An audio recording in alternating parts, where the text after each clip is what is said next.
അടിയുറച്ച ഈമാൻ, അടിയുറച്ച വ്യക്തിത്വം, അള്ളാഹുവിന്റെ മുമ്പിലല്ലാതെ മറ്റാരുടെ മുമ്പിലും തലകുനിക്കാത്ത വ്യക്തിത്വം, ഇതൊരു മുസ്ലിമിന്റെ പ്രത്യേകതയാണ്. എങ്ങനെയാണ് നമുക്ക് ഈ വ്യക്തിത്വം രൂപപ്പെടുത്തിയെടുക്കാൻ കഴിയുക എന്നതാണ് നമ്മുടെ ചർച്ച. അള്ളാഹു നമുക്ക് തൗഫീഖ് നൽകട്ടെ. അള്ളാഹു ഇഷ്ടപ്പെടുന്ന സ്വഭാവ ഗുണങ്ങൾ, അള്ളാഹു ഇഷ്ടപ്പെടുന്ന വിശേഷണങ്ങളൊക്കെയും ജീവിതത്തിൽ ആവാഹിക്കുവാനും അതനുസരിച്ച് ജീവിക്കുവാനുമുള്ള തൗഫീഖ് സർവശക്തനായ അള്ളാഹു നമുക്കൊക്കെ നൽകി അനുഗ്രഹിക്കട്ടെ. ആമീൻ യാ റബ്ബൽ ആലമീൻ. ഹിഷാം ഇബ്നു അബ്ദുൽ മലിക് എന്ന ഭരണാധികാരി, അദ്ദേഹം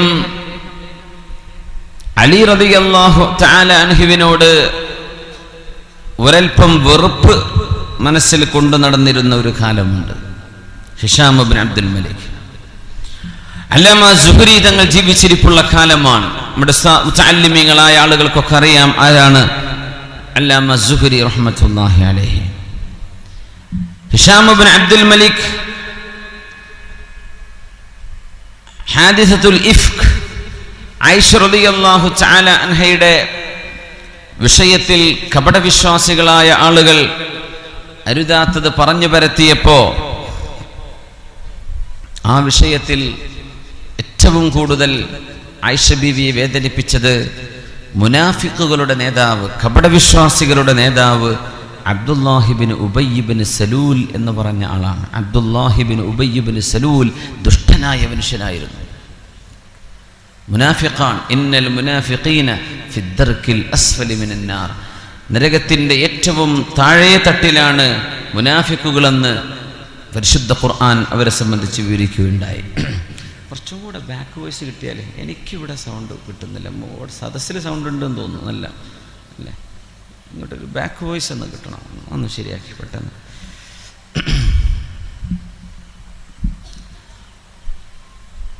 വല്ലദീ തവല്ലാ കിബ്റഹ,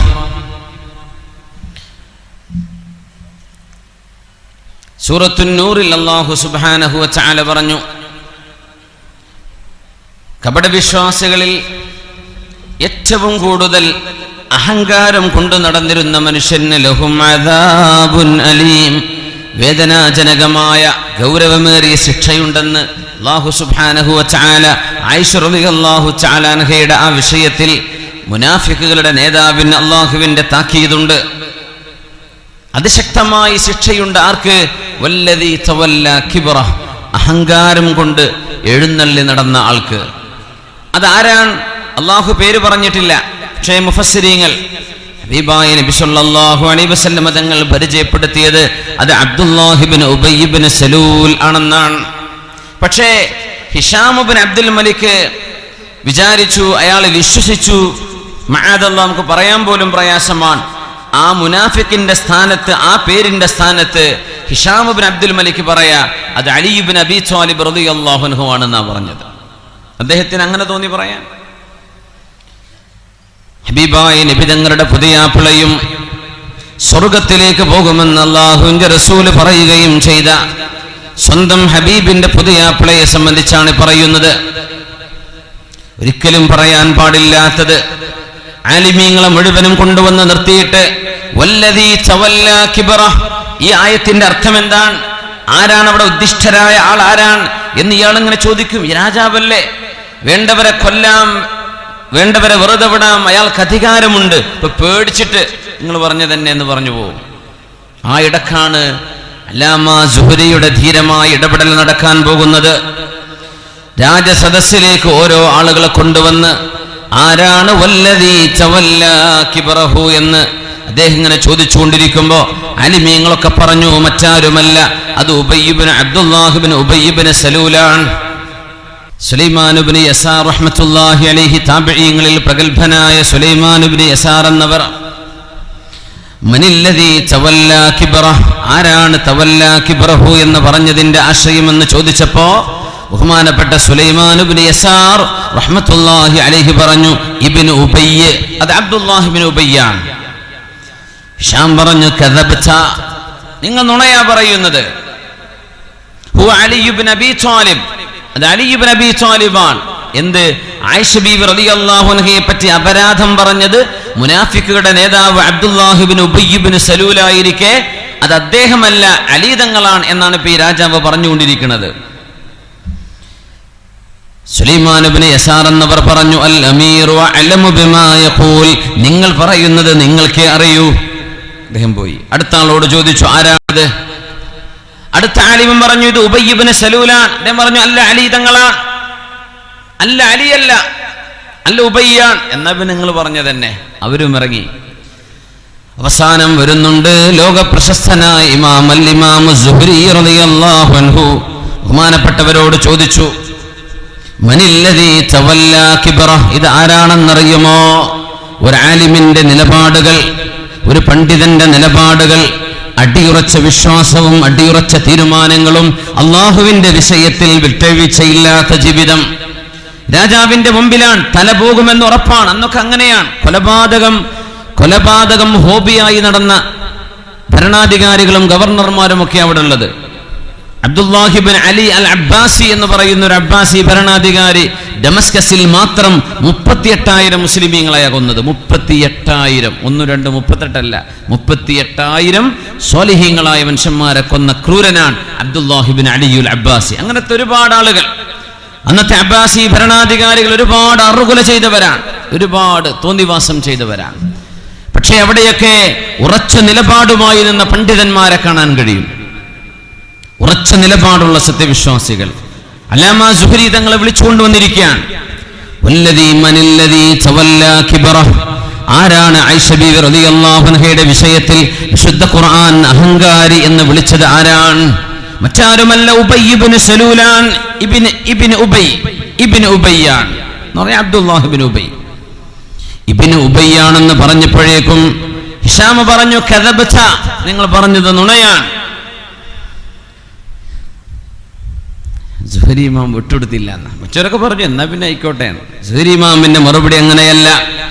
അന അക്ദിബു ലാ അബാലക്, ഞാൻ നുണ പറയുകയോ, ലാ അബാലക്, നിങ്ങൾക്ക് വാപ്പ ഇല്ലാതിരിക്കട്ടെ. എന്റെ വാപ്പ മരിച്ചു പോട്ടെ എന്ന വാക്കിന്റെ പ്രയോഗം നിരാശ വരുമ്പോ, ദേഷ്യം വരുമ്പോ പറയുന്ന വാക്കാണ് ലാ അബാലക്, നിന്റെ വാപ്പ മരിച്ചു പോവട്ടെ എന്ന വാക്കിന്റെ അർത്ഥം തന്നെ. ഞാൻ നുണ പറയേ? ആര് ചോദിച്ചു? സുഹരി ഇമാം. രാജാവ് ഒരിക്കലും അത് പ്രതീക്ഷിച്ചില്ല, ഇങ്ങനെയൊക്കെ തിരിച്ചിദ്ദേഹം പ്രതികരിക്കുമെന്ന്. മുതലാളിമാരുടെ മുമ്പിൽ ചെല്ലുമ്പോ, ഭരണാധികാരിയുടെ മുമ്പിലേക്ക് ചെല്ലുമ്പോ ഒച്ചാനിച്ചുകൊണ്ട് നിൽക്കുന്ന ഒരു സംസ്കാരമല്ല ആലിമിൻ്റെത് എന്ന് തിരുത്തുകയാണ് മഹാനായ അല്ലാമ സുഹ്രി റഹ്മത്തുള്ളാഹി അലൈഹി. ഉറക്കെ വിളിച്ചു പറയാൻ, അക്ദിബു അന, ഞാൻ നുണ പറയേ, ലാ അബാലക്, ലാ അബാലക്. മഹാനായ ഇമാം സുഹ്രി പറയുന്നു, വല്ലദീ ലാ ഇലാഹ ഇല്ലാഹു, അല്ലാഹുവിനെ തന്നെയാണ് സത്യം. ലൗനാദാ മുനാദിൻ മിനസ് സമാ, ആകാശലോകത്ത് നിന്ന് ഒരാളങ്ങ് വിളിച്ചു പറഞ്ഞു എന്നിരിക്കട്ടെ, ഇന്നൽ കദിബ ഹലാൽ, നുണ ഹലാലാണ് എന്ന് ആകാശലോകത്ത് നിന്ന് ഒരാൾ വിളിച്ചു പറഞ്ഞാൽ തന്നെയും മാ കദബ്ത്, ഞാൻ നുണ പറയൂല. ആകാശലോകത്ത് പറയാൻ ഒരാൾ വിളിച്ചു പറയുന്നു, ഞാൻ കേൾക്കുകയാണ്. എന്ത്?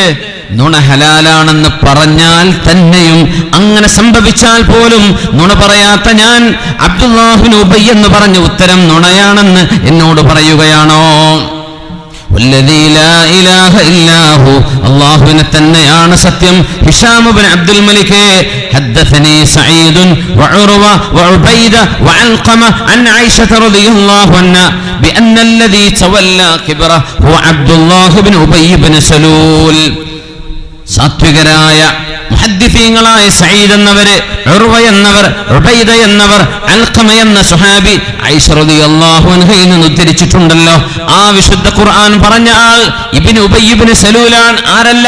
അലി തങ്ങളല്ല എന്ന് തെളിവ് സഹിതം ഹദീസ് ഓതിക്കൊടുത്ത് ധീരമായി താൻ എന്ത് ചെയ്യുമെന്ന പരിണിത ഫലത്തെക്കുറിച്ച് ചിന്തിക്കാതെ ധീരമായ ശബ്ദം, സത്യത്തിന്റെ ശബ്ദം ഉറക്കെ വിളിച്ചു പറഞ്ഞ മഹാനാണ് അല്ലാമ സുഹ്രി റളിയല്ലാഹു അൻഹു.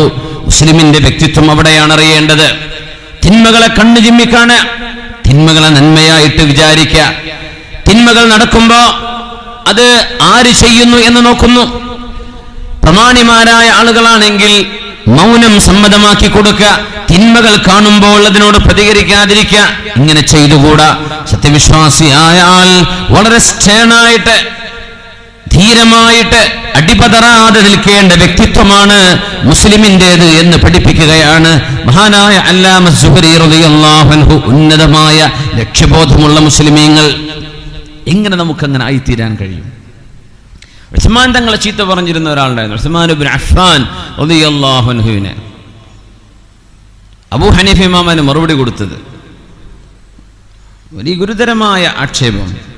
ഉസ്മാൻ റളിയല്ലാഹു അൻഹുവിനെ സംബന്ധിച്ച് അയാൾ പറഞ്ഞു, യഹൂദിയുൻ, ഉസ്മാൻ റളിയല്ലാഹു അൻഹു ജൂതനാണ് എന്ന് പറഞ്ഞു. ദേഷ്യം പിടിച്ചു മഹാനായ അബൂ ഹനീഫത്തുൽ കൂഫി റളിയല്ലാഹു അൻഹു. ബഹുമാനപ്പെട്ട നമ്മുടെ കല്ലാച്ചി ഉസ്താദ് അവറുകൾ സദസ്യ ഉസ്താദ് വിഷയമല്ല, വളരെ ദൂരെ നിന്ന് നാദാപുരത്ത് നിന്ന് നമ്മുടെ സദസ്സിലേക്ക്, സദസ്സിനൊരു ഹുറുമത്തായിട്ട് ഉസ്താദ് കടന്നു വരികയാണ്. അല്ലാഹു അക്ബർ, അല്ലാഹു അക്ബർ, അല്ലാഹു അക്ബർ, അല്ലാഹു അക്ബർ, അല്ലാഹു അക്ബർ, അല്ലാഹു അക്ബർ, അല്ലാഹു അക്ബർ, വലില്ലാഹിൽ ഹംദ്.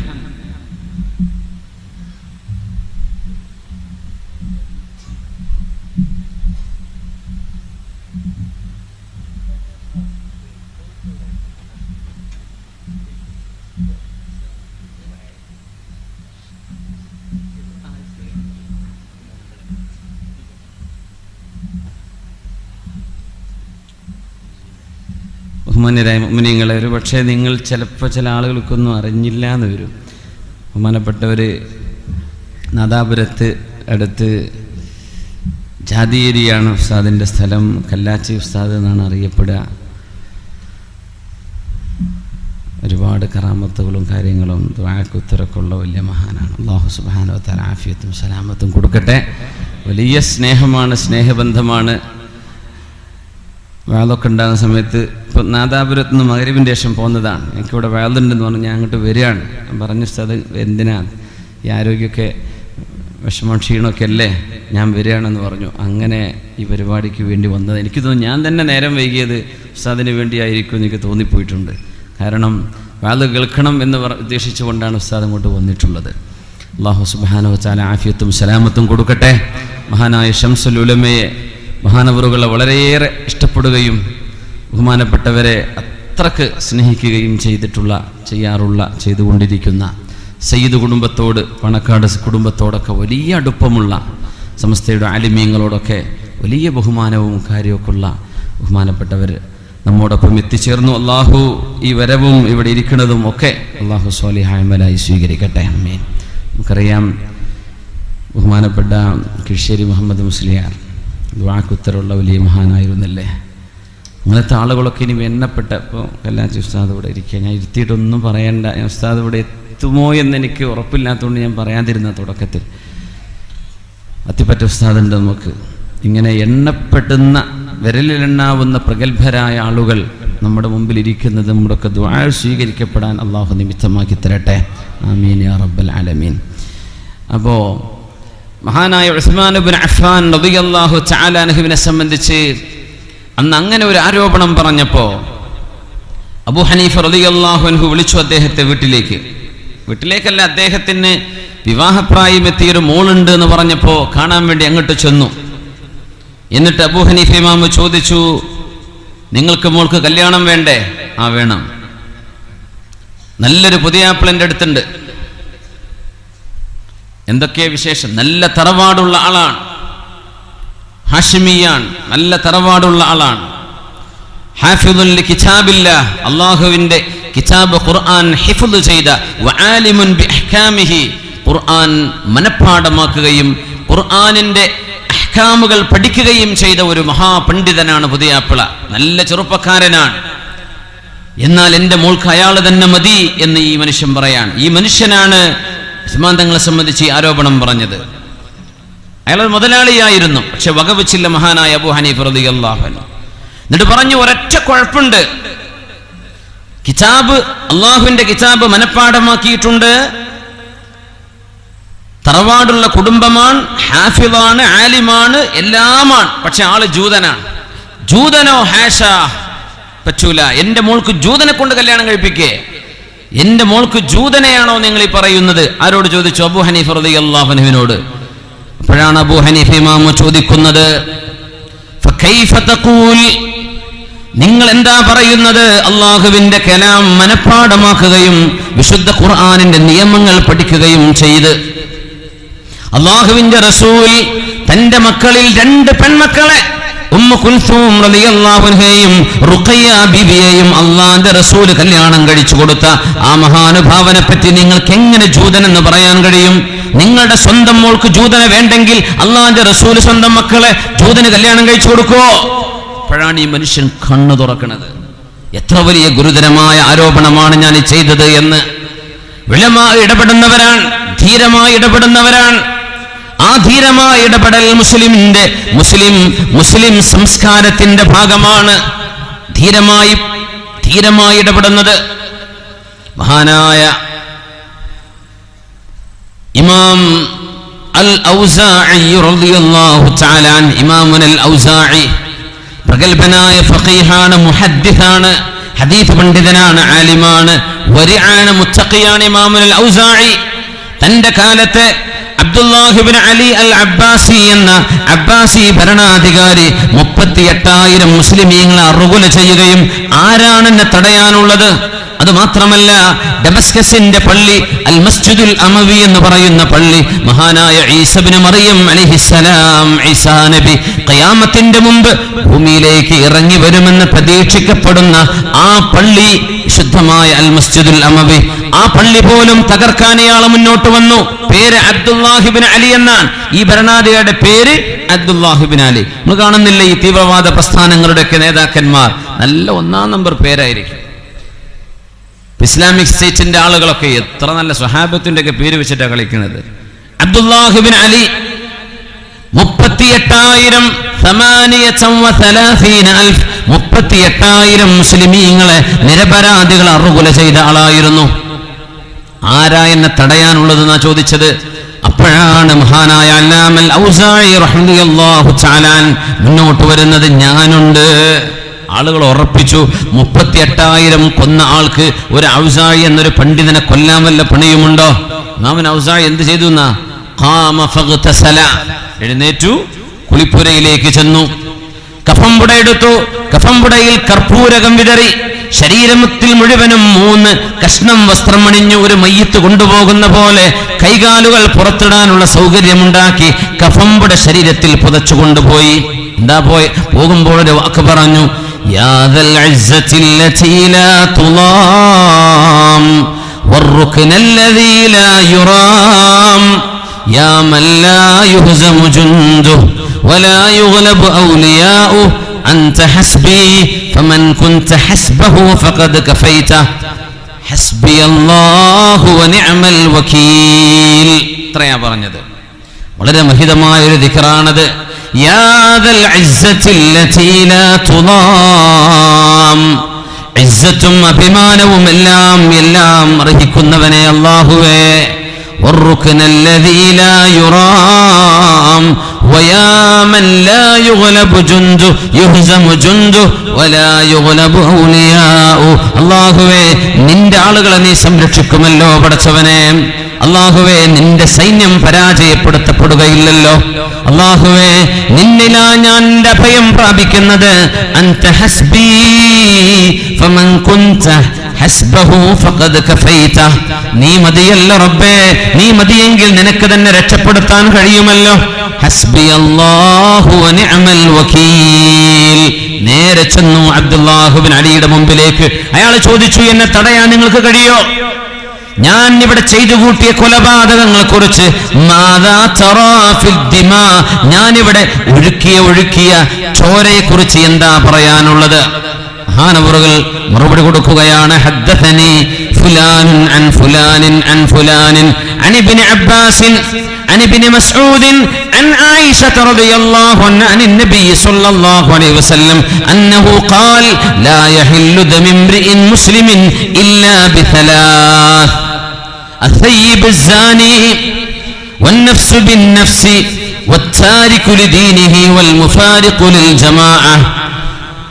നിന്റെ വല്ലുപ്പയായ ഇബ്നു അബ്ബാസ് റളിയല്ലാഹു അൻഹുവിലൂടെ ആയിഷ ബീവിയിലൂടെ മുത്തുനബി പറഞ്ഞിട്ടുണ്ട്, മുസ്ലിമായ ഒരു മനുഷ്യന്റെ ചോര ചിന്തൽ അനുവദിക്കപ്പെടണമെങ്കിൽ മൂന്നാലൊരു കാരണം വേണം. ഒന്നുകിൽ വിവാഹിതനായതിന്റെ ശേഷം വ്യഭിചരിക്കുകയാണെങ്കിൽ അതുകൊണ്ട് ഒരു മനുഷ്യന്റെ ജീവൻ അല്ലാഹുവിന്റെ ശരീഅത്തിന് എടുക്കാൻ അവകാശമുണ്ട്, പൊതുജനങ്ങൾക്കല്ല. ഖാലിക്ക് ജഡ്ജിന് അവകാശമുണ്ട്. വന്നഫ്സു ബിന്നഫ്സി, ഒരു മനുഷ്യനെ നിരപരാധിയെ കൊന്നുകളഞ്ഞാൽ പ്രതികാരം പ്രകാരം തിരിച്ചു കൊല്ലപ്പെടും.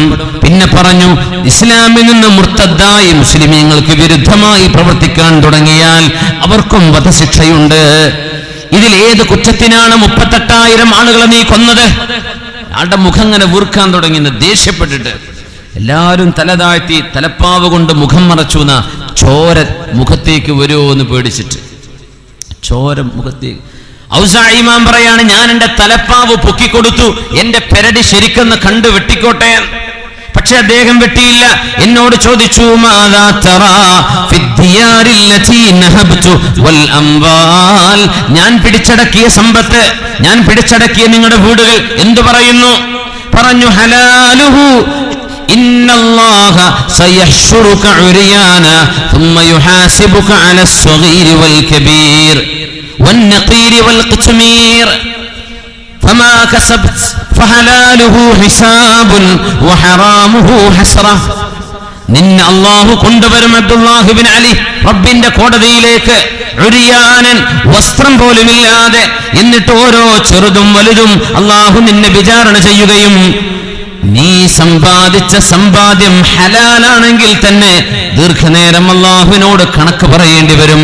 നീ കൊണ്ടുവന്ന സമ്പത്ത് ഹറാമാണെങ്കിൽ അത് നാളെ നിനക്ക് സങ്കടത്തിന് കാരണമാകും. മഹാനായ അല്ലാമൽ ഔസാഇ ആൺകുട്ടിയെ പോലെ സിംഹത്തെ പോലെ ഗർജിച്ചു ഈ ക്രൂരനായ ഭരണാധികാരിയുടെ മുമ്പിൽ വെച്ചിട്ട്. മുസ്ലിമിന്റെ ഇസ്സത്ത് അങ്ങനെയാണ്. മുസ്ലിമീങ്ങളായ ആളുകളെ അറുകുല ചെയ്യുന്ന ആളുകളുടെ മുമ്പിൽ ചെന്ന് ഓച്ചാനിച്ചു നിൽക്കാൻ ഒരു മുസ്ലിമായ സാധാരണക്കാരനോ പണ്ഡിതനോ സാധ്യമല്ല, ചെയ്യാൻ പാടുള്ളതായിരുന്നില്ല. സത്യം സത്യമായി പറയുകയും ഈ ഉമ്മത്തിന്റെ അഭിമാനം കാക്കാൻ വേണ്ടിയെങ്കിലും ധീരമായി ഇടപെടുകയും ചെയ്യേണ്ടതിന് പകരം ഓച്ചാനിച്ചെന്ന് വല്ല എച്ചിലുകളും കിട്ടുമോ എന്ന് നോക്കാൻ വേണ്ടി പണ്ഡിതന്മാർ സ്വയം തരം താഴ്ന്നു പോകുന്ന കാലത്താണ് അല്ലാമൽ ഔസാഇയും അല്ലാമ സുഹരിയും അടക്കമുള്ള ഇസ്ലാമിക ലോകത്തെ പ്രഗത്ഭരായ പണ്ഡിതന്മാർ എന്താണ് വ്യക്തിത്വമെന്ന് പഠിപ്പിച്ചു തരുന്നത്. അബ്ദുല്ലാഹ് ഇബ്നു അലിയുടെ മുമ്പിൽ നിന്ന് ഇറങ്ങി പോരുമ്പോ അദ്ദേഹം പറഞ്ഞു, ഉഖ്റുജ്, നിങ്ങൾ പോയിക്കോളൂ എന്ന് പറഞ്ഞ് ഇറക്കി വിടുമ്പോ അബ്ദുല്ലാഹ് ഇബ്നു ഔസാഇ മഹാനായ ഇമാം അൽ ഔസാഇ തങ്ങൾ പറയാൻ, ഫമാ സാദനില്ലാഹു ഇല്ലാ ഇസ്സാ, എനിക്ക് അഭിമാനമല്ലാതെ മറ്റൊന്നും അല്ലാഹു തന്നില്ല. അങ്ങനെ വഫാത്തായി ബഹുമാനപ്പെട്ടവർ സ്വാഭാവിക മരണം. ഈ രാജാവ് ഭരണാധികാരി അബ്ദുല്ലാഹ് ഇബ്നു അലി ഇമാം അൽ ഔസാഇയുടെ ഖബർ കാണുമ്പോൾ പറയുമായിരുന്നു, മാ കുൻതു അഖാഫു അഹദൻ അലാ വജ്ഹിൽ അർദ് ഖൗഫി സാഹിബ് ഹാദൽ ഖബർ, ഈ ഖബറിൽ കിടക്കുന്ന മനുഷ്യനെ പേടിച്ച പോലെ ഭൂമിയിൽ ഒരു മനുഷ്യനെയും ഞാൻ പേടിക്കുമായിരുന്നില്ല. കുൻതു അറാഹു അസദൻ ബാരിസാ, ചാടി വീഴാൻ നിൽക്കുന്ന സിംഹമാണെന്ന് എനിക്ക് അദ്ദേഹത്തെ കാണുമ്പോൾ തോന്നുമായിരുന്നു. ആരാണ് ഇങ്ങനെ അവരെ തോന്നിപ്പിച്ചത്? റഹ്മാനായ അല്ലാഹു, കാരുണ്യവാൻ. എന്തുകൊണ്ട്? മുസ്ലിമിന്റെ നിലപാട് ഇസ്ലാമിക വിഷയങ്ങളിൽ കർക്കശമാണ്. വിട്ടുവീഴ്ചയില്ലാത്ത നിലപാടുകൾ. ഒരു മുസ്ലിമിന്റെ വ്യക്തിത്വം വളരെ സുശക്തമാണ്, ഈമാനിക ബദ്ധമാണ്. ഒരിക്കലും തന്നെ ദീനിന്റെ വിഷയത്തിൽ അടിയറവ് പറയാൻ കഴിയില്ല. പാപങ്ങളുടെ മുമ്പിൽ ഒരു മനുഷ്യൻ പതറിപ്പോവില്ല. മുസ്ലിം അങ്ങനെയാണ് വേണ്ടത്. അതാണ് ഒരു മുസ്ലിമിന്റെ വ്യക്തിത്വം. മഹാനായ നബിയുല്ലാഹി യൂസുഫ് നബി അലൈഹിസ്സലാമിനെ വിചാരത്തിലേക്ക് ക്ഷണിച്ചപ്പോ ആ നബി നമുക്ക് കാണിച്ചു തന്ന മാതൃക എന്താണ്? ഖാല മഅദല്ലാഹ് ഇന്നഹു റബ്ബി അഹ്സന മത്വായ. എങ്ങനെയാണ് റബ്ബേ ഞാൻ നിനക്ക് തെറ്റ് ചെയ്യുന്നത്? എങ്ങനെയാണ് റബ്ബേ ഞാൻ നിനക്ക് തെറ്റ് ചെയ്യുന്നത്? മഅദല്ലാഹ്, അല്ലാഹുവേ എന്നെ കാക്കണേ റബ്ബേ.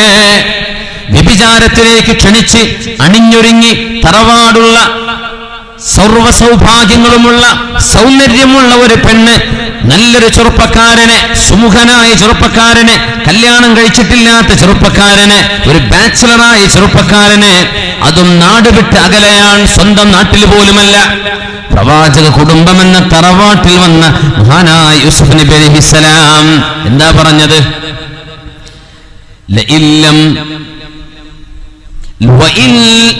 وَلَئِن لَّمْ يَفْعَلْ مَا آمُرُهُ لَيُسْجَنَنَّ وَلَيَكُونَنَّ مِنَ الصَّاغِرِينَ. യൂസുഫിനെ ഞാൻ വിളിക്കുന്ന വ്യഭിചാരത്തിലേക്ക് വന്നില്ല എങ്കിൽ യൂസുഫിനെ ജയിലിലടക്കാൻ ഞാൻ എൻ്റെ വാപ്പയോട് പറയും. യൂസുഫിനെ ജയിലിലടക്കും ഞാൻ. എന്തിനെന്നറിയോ? തിന്മ ചെയ്തിട്ടില്ലെങ്കിൽ, ചെയ്താലെന്നല്ല, ചെയ്തിട്ടില്ലെങ്കിൽ ഞാൻ ജയിലിലടക്കും. അന്നേരമാണ് ഏറ്റവും സശക്തമായ ഒരു മുസ്ലിമിന്റെ വ്യക്തിത്വം കാണിച്ചു തരുന്ന യൂസുഫ് നബി അലൈഹിസ്സലാം. ചെറുപ്പക്കാരെ മനസ്സിലാക്കണം, കല്യാണം കഴിക്കുന്നതിന്റെ മുമ്പ് എന്തും ഏത് രീതിയിലും വഴിവിട്ട് ജീവിക്കാമെന്നും കല്യാണം കഴിഞ്ഞാലൊന്ന് നന്നാകാം. കല്യാണത്തിന് വരെ, ആ സമയം വരെ ടൂർ പോകുമ്പോഴേ, നാട് വിട്ടു പോകുമ്പോഴേ, കൂട്ടുകാരോടൊപ്പം കളിച്ച് ചിരിച്ചുല്ലസിച്ച് എന്തെങ്കിലും പിക്നിക്കിന് പോകുമ്പോ എന്ത് തോന്നിവാസം ചെയ്യാമെന്നും നമ്മളൊക്കെ ബാച്ചിലേഴ്സ് അല്ലേ എന്ന ഒരു കാരണം പറഞ്ഞ് ഹറാമുകളിലേക്ക് പോകുന്ന ചെറുപ്പക്കാരൻ ഓർക്കണമേ, നിന്നെക്കാളും 1000 മടങ്ങ് സൗന്ദര്യമുണ്ടായിരുന്നു യൂസുഫ് നബി അലൈഹിസ്സലാമിന്. യൗവനമായിരുന്നു, 20-30 താഴെ പ്രായമുള്ള കാലം, ആരോഗ്യമുള്ള കാലം, സ്വന്തം നാട്ടുകാരറിയുമെന്ന് പോലും പേടിക്കേണ്ടതില്ല. വാപ്പയും കുടുംബവും കൻആനിലാണ്. ഇവിടെ കൻആൻ ഏഷ്യയിലാണ്, യൂസുഫ് നബി അലൈഹിസ്സലാം മിസ്റിലാണ്, മിസ്ർ ആഫ്രിക്കയിലാണ്. 2 വൻകരകളുടെ വ്യത്യാസമുണ്ട്. ആ സമയത്താണ് മഹാനവറുകൾ പറഞ്ഞത്, റബ്ബിസ്സിജ്നു അഹബ്ബു ഇലയ്യ മിമ്മാ യദ്ഊനനി ഇലൈഹി. നിങ്ങൾ വിളിക്കുന്ന വ്യഭിചാരത്തെക്കാളും എനിക്കിഷ്ടം കാരാഗൃഹമാണ്, ജയിലിൽ പോയി പട്ടിണി കിടന്ന് മരിക്കലാണ്. എന്നാലും വ്യഭിചാരത്തിലേക്ക് ഞാനില്ല എന്ന് ആണത്തത്തോടെ പറഞ്ഞ യൂസുഫ് നബി അലൈഹിസ്സലാം, നഹ്നു നഖുസ്സു അലൈക അഹ്സനൽ ഖസസ്, ഏറ്റവും നല്ല ചരിത്രം നാം പറഞ്ഞു തരാമെന്ന് അല്ലാഹു പറഞ്ഞ ചരിത്രമാണ് സയ്യിദുനാ യൂസുഫ് നബി അലൈഹിസ്സലാമിൻ്റെത്. ചരിത്രത്തിലേക്കല്ല ഞാൻ പോകുന്നത്, ആ ഒരു വ്യക്തി പ്രഭാവത്തിന്റെ മഹിമ നമ്മളൊന്ന് ഓർത്തു നോക്കൂ. എന്താണ് ആ വ്യക്തിത്വം? ഒരു മിസ് കോൾ വരുമ്പോഴേക്കും തരിച്ചു പോകുന്ന ചെറുപ്പക്കാരൻ അല്ലേ? ഏതെങ്കിലും ഒരു വാട്സപ്പ് മെസ്സേജ് വരുമ്പോഴേക്കും എല്ലാം മറന്ന് ഇനി നീ തന്നെ മതി എന്ന് പറഞ്ഞ് കണ്ട പെണ്ണുങ്ങളുടെ പിന്നാലെ ഓടുന്ന ചെറുപ്പക്കാരൻ ഒന്ന് ഓർത്തു നോക്കിയിട്ടുണ്ടോ? ഹറാമിലേക്കുള്ള വിളിയാളം നമ്മുടെ സ്ക്രീനിലൂടെ വരുന്നത് പൈശാചികമായ പ്രേരണകൾ ഇബ്ലീസ് നമ്മുടെ സ്ക്രീനുകളിലൂടെ ശബ്ദമായി, പിക്ചറായി, ഇമേജുകളായി, വീഡിയോകളായി പ്രത്യക്ഷപ്പെടുമ്പോ അതിലേക്ക് വഴുതി വീഴുന്നവർ ഓർക്കണമേ, തന്നെക്കാളും എത്രയോ എത്രയോ സൗന്ദര്യമുണ്ടായിരുന്നൊരു മഹാനുഭാവൻ വിവാഹം ചെയ്യുന്നതിന്റെ മുമ്പ് കാരാഗ്രഹത്തിൽ കഴിഞ്ഞുകൊണ്ടിരിക്കെ, സ്വന്തം നാട്ടിൽ നിന്ന് അടിമയായി അടിമച്ചന്തയിൽ കൊണ്ടുപോയി വിൽക്കപ്പെട്ടിരിക്കെ യൂസുഫ് നബി അലൈഹിസ്സലാം അത് ചെയ്തില്ലല്ലോ. റബ്ബിസ്സിജ്നു അഹബ്ബു ഇലയ്യ മിമ്മാ യദ്ഊനനി ഇലൈഹി വഇല്ലാ തസ്രിഫ് അന്നി കൈദഹുന്ന അസ്ബു ഇലൈഹിന്ന വഅകും മിനൽ ജാഹിലീൻ. അല്ലാഹുവേ, അല്ലാഹുവേ, അല്ലാഹുവേ, തിന്മയിലേക്ക് പോവാതെ എന്റെ ശരീരത്തെ പിടിച്ചു നിർത്താൻ നീ ഒന്ന് സഹായിക്കണേ പടച്ചവനെ, നീ എന്നെ ഒന്ന് രക്ഷിക്കണേ റബ്ബേ. നിന്റെ സഹായം എനിക്ക് വന്നില്ല എങ്കിൽ തിന്മയെ സംബന്ധിച്ച് ആലോചിച്ചു പോയേക്കും. മഹാനായ സയ്യിദുനാ യൂസുഫ് നബി അലൈഹിസ്സലാത്തു വസ്സലാമിന്റെ ചിന്തയിൽ വരുന്ന ആ സമയം മഹാനവറുകൾ നബിയല്ല എന്നോർക്കണം, നബിയായിട്ടില്ല, പ്രവാചകത്വം കിട്ടിയിട്ടില്ല. ഇതാണ് മുസ്ലിമിന്റെ വ്യക്തിത്വം. അള്ളാഹുവിന്റെ മുമ്പിൽ അടിയുറച്ചു നിൽക്കുന്ന വ്യക്തിത്വം നമുക്കത് ഉണ്ടായിട്ടുണ്ടോ? നമ്മൾ അങ്ങനെയാണോ? റമദാൻ വരുമ്പോൾ കരയാറുണ്ട്. 27-ാം രാവിലെ ഖുനൂത്ത് കേട്ടിട്ട് കരഞ്ഞ് കരഞ്ഞ് കരഞ്ഞ് കണ്ണുനീരിൽ മുങ്ങിക്കുളിക്കാറുണ്ട്. പക്ഷേ റമദാൻ അങ്ങ് തീരുമ്പോഴേക്കും എവിടേക്കായി പേടി പോകുന്നത്? റമദാൻ അങ്ങ് അവസാനിപ്പിച്ചപ്പോഴേക്കും എന്തോ ഒരു കാരാഗ്രഹത്തിൽ നിന്ന് നമ്മൾ അഴിച്ചുവിട്ട പോലെ.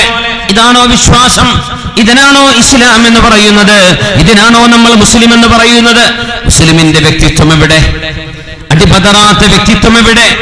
മഹാനായ റസൂലുള്ളാഹി സ്വല്ലല്ലാഹു അലൈഹി വസല്ലം തങ്ങൾക്ക് മുമ്പ് വന്ന മഹാനായ യൂസുഫ് നബി അലൈഹിസ്സലാം. എന്തിനാ ഖുർആനിൽ ചരിത്രം പറയുന്നത്? യൂസുഫ് നബിയുടേത് പോലത്തെ സമാനമായ സാഹചര്യങ്ങൾ നിങ്ങളുടെ ജീവിതത്തിലൂടെ വന്നു പോകുമ്പോൾ സഹോദര സഹോദരി, നിങ്ങൾ ഓർക്കാറുണ്ടോ പിശാചാണ് എന്നെ വിളിച്ചുകൊണ്ടിരിക്കുന്നത്?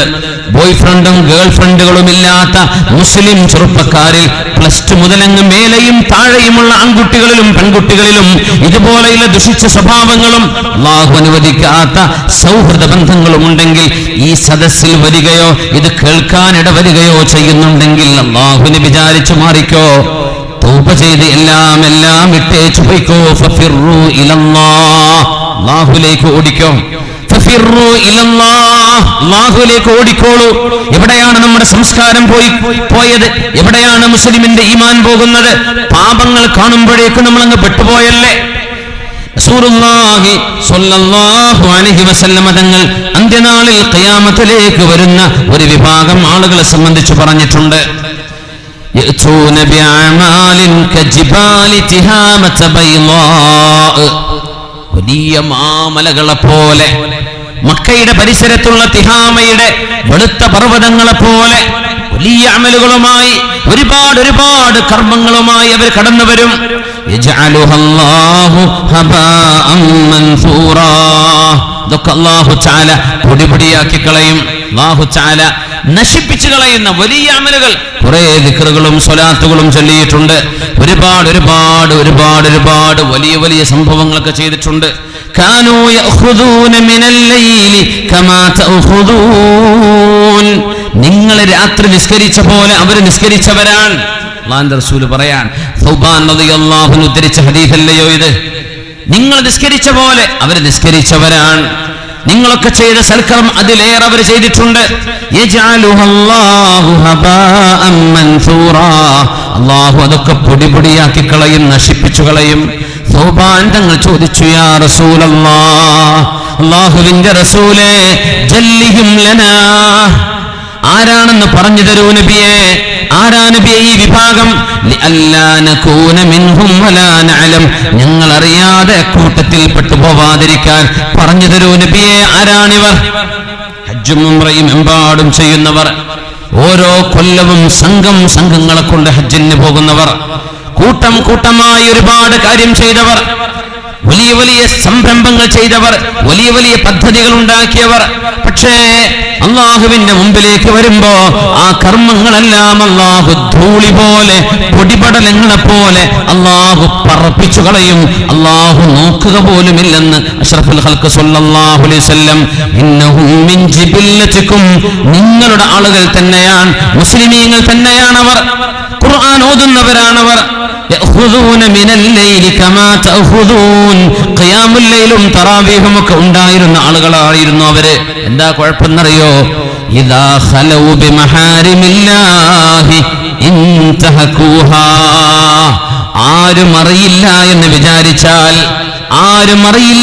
വിചാരിച്ചാൽ സമ്പത്തിൽ വെട്ടിപ്പ് നടത്തും. ആരും അറിയില്ലെന്ന് വിചാരിച്ചാൽ വ്യഭിചാരം വരെ ചെയ്യും. ആരും അറിയില്ലെന്ന് വിചാരിച്ചാൽ അവരെ കള്ളു കുടിക്കും. ആരും അറിയില്ലെന്ന് വിചാരിച്ചാൽ അവരെ പച്ച നുണകൾ, പച്ച സത്യമായി പ്രചരിപ്പിക്കും. ഇതുപോലെയുള്ള ഭീമാകാരമായ തിന്മകൾ അല്ലാഹു കാണുന്നില്ല എന്ന് ഒളിവിലും മറവിലും നിന്ന് ആരാരും അറിയാതെ,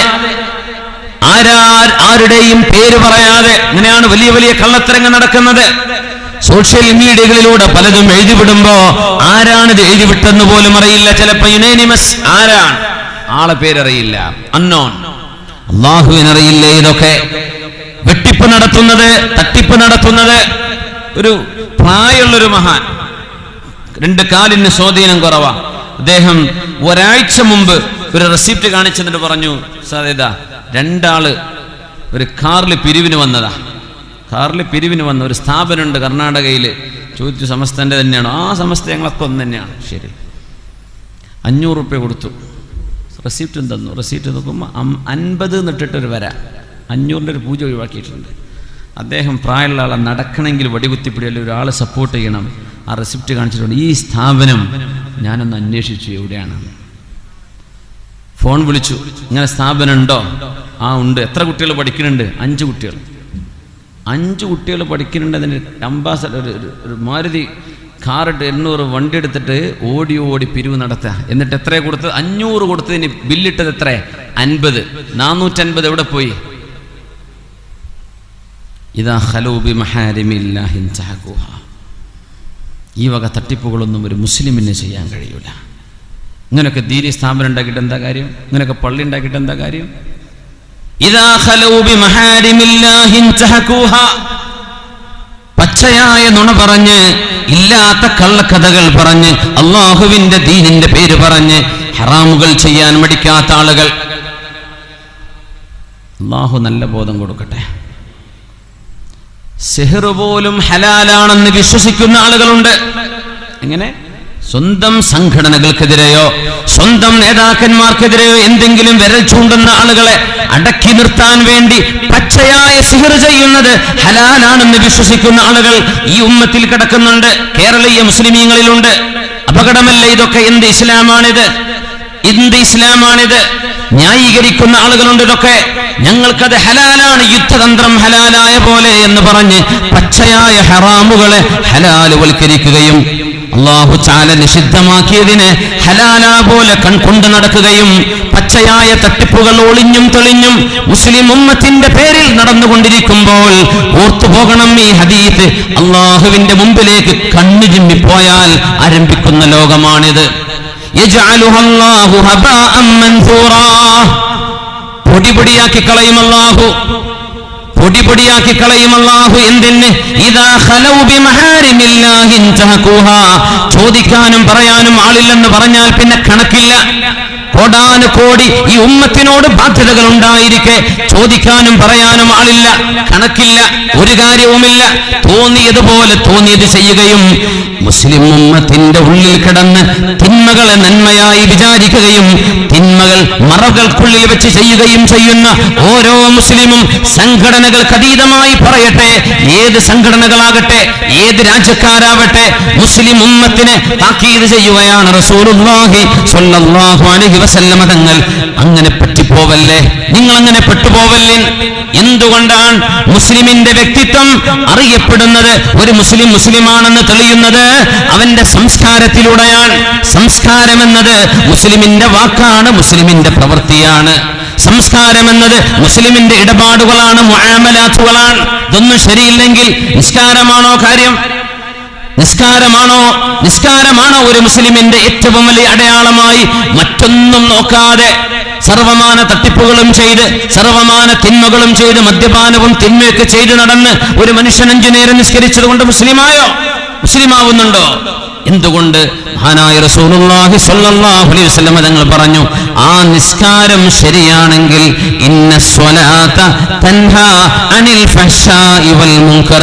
നിങ്ങളുടെ നിസ്കാരം അല്ലാഹു കബൂലാക്കിയിട്ടുണ്ടെങ്കിൽ നിങ്ങൾക്ക് തിന്മ ചെയ്യാൻ കഴിയൂല. നിങ്ങൾക്ക് പാപങ്ങളിലേക്ക് പോകാതിരിക്കാൻ തടയിടാൻ ഈ നിസ്കാരങ്ങളെ കൊണ്ടാവുന്നുണ്ട്. പിന്നെ എന്തുകൊണ്ടാ പള്ളിയിൽ നിന്ന് ഇറങ്ങിയിട്ട് ചെറുപ്പക്കാരൻ കള്ളുഷാപ്പിലേക്ക് പോകുന്നത്? പിന്നെ എങ്ങനെയാ ജുമാ നിസ്കാരം കഴിഞ്ഞ് അല്ലെങ്കിൽ പെരുന്നാൾ നിസ്കാരം കഴിഞ്ഞ് അല്ലാഹു അനുവദിക്കാത്തിടത്തേക്ക് എങ്ങനെയാണ് ആളുകൾക്ക് ഇറങ്ങി നടക്കാൻ തോന്നുന്നത്? നിസ്കരിച്ച നിസ്കാരം സ്വഹീഹായില്ല എന്നതിനർത്ഥം. അതുകൊണ്ട് മുഅ്മിനേ അല്ലാഹുവിന്റെ മുമ്പിൽ അടിയുറച്ചു നിൽക്കുന്ന ഒരു വിശ്വാസവും അടിയുറച്ച ഈമാനും വ്യക്തിത്വവും മുസ്ലിമിന്റെ പ്രത്യേകതയാണ്. അന്ത്യനാളിൽ ഈമാൻ ചുരുങ്ങി പോവുകയും ബദഅൽ ഇസ്ലാമു ഗരീബാ വസയഊദു കമാ ബദഅ ഫതൂബാ ലിൽ ഗുറബാ. ഇസ്ലാം തുടങ്ങുമ്പോൾ വിചിത്രമായിരുന്നു. ഇസ്ലാം തുടങ്ങുമ്പോൾ ആളുകൾ ഓരോരുത്തരും ഇസ്ലാം അനുസരിച്ച് ജീവിച്ചപ്പോ അത്ഭുതത്തോടെയാണ് ആളുകൾ നോക്കിയത്. എല്ലാവരും കള്ളുകുടിക്കുന്ന ഒരു നാട്ടിൽ കള്ളുകുടിക്കാതെ ജീവിച്ചവരാണ് മുസ്ലിമീങ്ങൾ.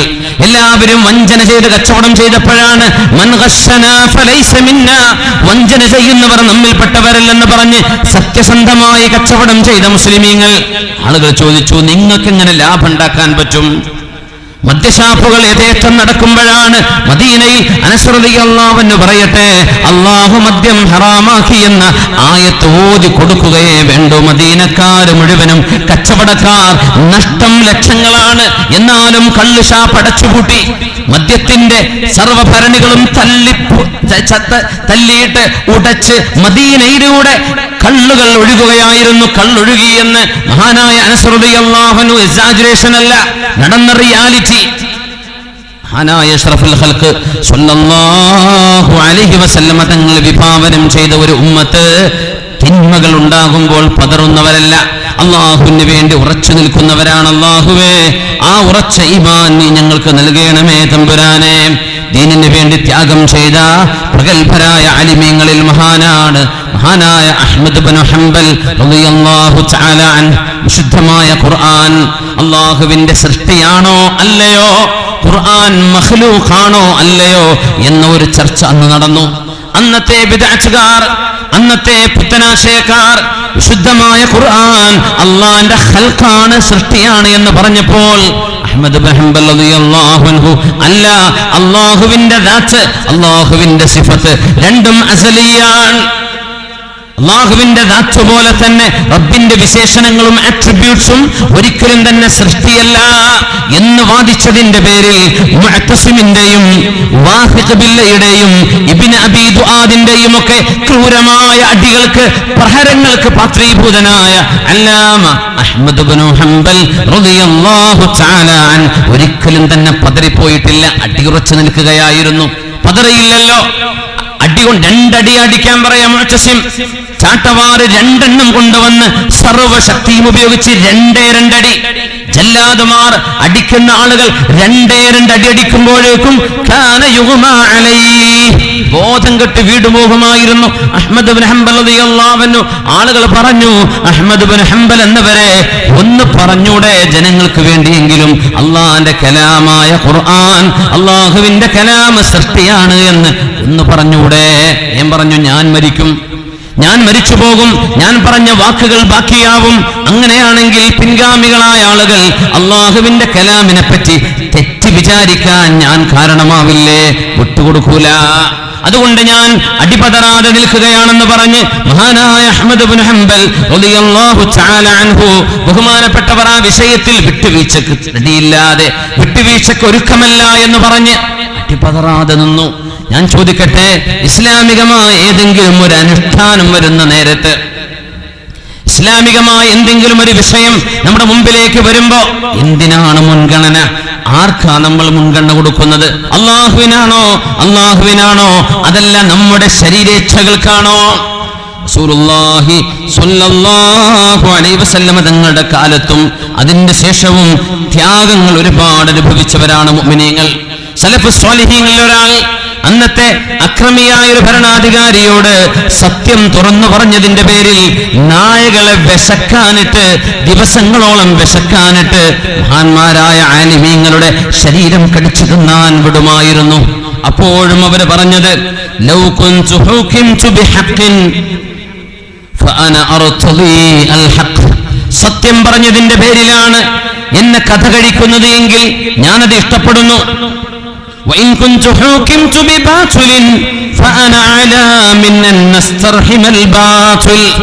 അതുകൊണ്ട് ഒരു തിന്മയിലാണ് ഞാൻ മരിക്കുന്നതെങ്കിൽ, ആ തിന്മയാണ് എന്റെ നിലപാടെങ്കിൽ എന്തിനാ ഞാൻ കരുണ ചോദിക്കേണ്ടത്? അതുകൊണ്ട് എനിക്ക് ആവശ്യമില്ല, ഞാൻ സത്യത്തിലാണ് മരിക്കുന്നത് എന്ന് പറഞ്ഞ് ശരീരത്തിൽ നായ കടിച്ച മുറിവുകളോടുകൂടെ ലോകത്തോട് വിട പറഞ്ഞ, എങ്ങനെയാ മരണം വധിക്കാനാണ്, കൊല ചെയ്യാനാ തീരുമാനിച്ചത്? ആ മഹാനുഭാവനെ കൊല ചെയ്യാൻ കൊണ്ടുപോകുമ്പോ അന്നത്തെ ഉലമാ ഉദ്ദുന്യയിൽപ്പെട്ട ആളുകൾ, രണ്ടു തരം ആലിമീങ്ങളുണ്ട് ലോകത്ത്. എക്കാലത്തും അന്നും ഇന്നും ഖിയാമത്ത് നാൾ വരെ ലോകത്തുണ്ടാകും. ഒരു വിഭാഗം പൈസയുടെ ആലിമീങ്ങൾ, അവരെയാണ് ഉലമാ ഉദ്ദുന്യ എന്ന് പറയാ. ഒരു വിഭാഗം പൈസക്ക് വേണ്ടിയല്ല, അള്ളാഹുവിന്റെ ദീനിന് വേണ്ടി ജീവിക്കുന്നവർ, അള്ളാഹുവിന് വേണ്ടി പണിയെടുക്കുന്നവർ, അവർക്കാണ് ഉലമാ ഉൽ ആഖിറ എന്ന് പറയാ. രണ്ട് വിഭാഗം ആലിമീങ്ങളുണ്ട്. അന്നത്തെ ഉലമാ ഉദ്ദുന്യ, പൈസക്ക് വേണ്ടി ജീവിച്ച ഒരു പണ്ഡിതൻ, മഹാനായ ഈ സലഫ് സ്വാലിഹിയെ, ഈ മഹാനായ പണ്ഡിതനെ കൊലക്കയറിലേക്ക് കൊണ്ടുപോകുമ്പോ അയാൾ പറഞ്ഞു, ഖുൽ ലാ ഇലാഹ ഇല്ലല്ലാഹ്, ലാ ഇലാഹ ഇല്ലല്ലാഹ് ചൊല്ലിക്കോളൂ എന്ന്. ആരായി പറയുന്നത്? പൈസക്ക് വേണ്ടി നടക്കുന്ന ഒരു ആലിം, അള്ളാഹുവിന് വേണ്ടി ജീവത്യാഗം ചെയ്യാൻ പോകുന്ന ഒരു ആലിമിനോട്. ആ ആലിമ പറഞ്ഞു, ഉഖാദു ഇലൽ മൗതി മിൻ അജ്ലി ലാ ഇലാഹ ഇല്ലല്ലാഹ്. ലാ ഇലാഹ ഇല്ലല്ലാഹ് എന്ന വചനം സത്യമായി പുലരാനാണ് ഞാനിവിടെ മരണം വരിക്കാൻ പോകുന്നത്. നിങ്ങളാണെങ്കിലോ വതർജിഉ അൻത ലിതഅകുല ഫതാതൽ മവാഇദി ബിലാ ഇലാഹ ഇല്ലല്ലാഹ്. മുസ്ലിമിന്റെ പേര് പറഞ്ഞ് എന്തെങ്കിലും ആഭാസങ്ങളുടെ പേര് പറഞ്ഞ് നിങ്ങൾക്ക് കാശുണ്ടാക്കാനല്ലേ നിങ്ങൾ നടക്കുന്നത്? ഞാൻ ഈ ചെയ്യുന്നത് ലാ ഇലാഹ ഇല്ലല്ലാഹ്ക്ക് വേണ്ടിയാണ്. ഭീരുക്കളായ ആളുകൾക്ക് ഉറങ്ങാൻ കഴിയാതിരിക്കട്ടെ എന്ന് ഖാലിദ് ബിൻ വലീദ് റളിയല്ലാഹു അൻഹു പ്രഖ്യാപിച്ച പോലെ അലിമീങ്ങളുടെ നിലപാടുകൾ, സാധാരണക്കാരുടെ നിലപാടുകൾ ഓരോരുത്തരുടേതും അല്ലാഹു സുബ്ഹാനഹു വ തആല അവന്റെ ദീനിന് വേണ്ടി, ഈമാനിന് വേണ്ടി, ഇഹ്സാനിന് വേണ്ടി, ഇസ്ലാമിന് വേണ്ടി കടുത്ത രീതിയിൽ, വിട്ടുവീഴ്ചയില്ലാത്ത രീതിയിൽ നമ്മുടെ സംസ്കാരവും നമ്മുടെ ആചാരവും നമ്മുടെ വിശ്വാസ കർമ്മങ്ങളും ഒരാളുടെ മുമ്പിലും മടിയുറവെക്കാതെ ഉറച്ചു ജീവിക്കുന്ന സത്യവിശ്വാസികളിൽ അല്ലാഹു നമ്മെ ഉൾപ്പെടുത്തി അനുഗ്രഹിക്കട്ടെ. ആമീൻ യാ റബ്ബൽ ആലമീൻ. അത്തരം ഒരു ചിന്തകൾക്ക് നമ്മുടെ ഈ സദസ്സ് സഹായകമാവുകയാണെങ്കിൽ ഇൻഷാ അല്ലാഹ് നമ്മൾ വന്നത് വിജയിച്ചു. അങ്ങനെ ഒരു ചിന്ത നമ്മുടെ ഖൽബിലേക്ക് വരികയാണെങ്കിൽ മണിക്കൂറുകളോളം നിങ്ങൾ ഇവിടെ ഇരിക്കുന്ന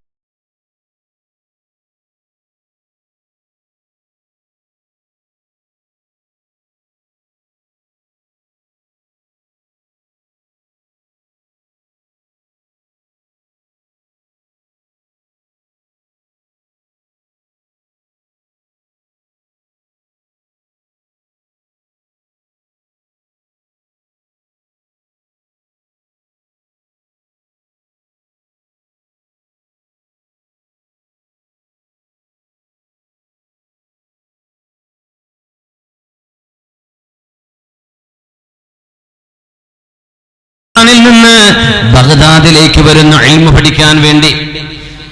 ആ സമയം ബഹുമാനപ്പെട്ടവർക്കറിയാമെന്ന് ഇമാമുനൽ അഹ്മദ് റളിയല്ലാഹു അൻഹു, അഹ്മദ് ഇബ്നു ഹംബൽ റളിയല്ലാഹു അൻഹു വീട്ടുതടങ്കലിൽ കഴിയുന്ന കാലമാണ്.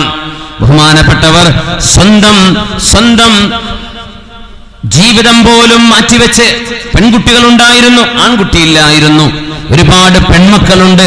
ആ പെൺമക്കളെ മുഴുവനും നാട്ടിൽ നിർത്തിയിട്ട് ഖുറാസാൻ, റഷ്യയിൽ നിന്ന് ഇങ്ങ് താഴേക്ക് ബഗ്ദാദിലേക്ക്, ഇറാഖിലേക്ക് വന്നിരിക്കുന്നു ഇൽമു പഠിക്കാൻ.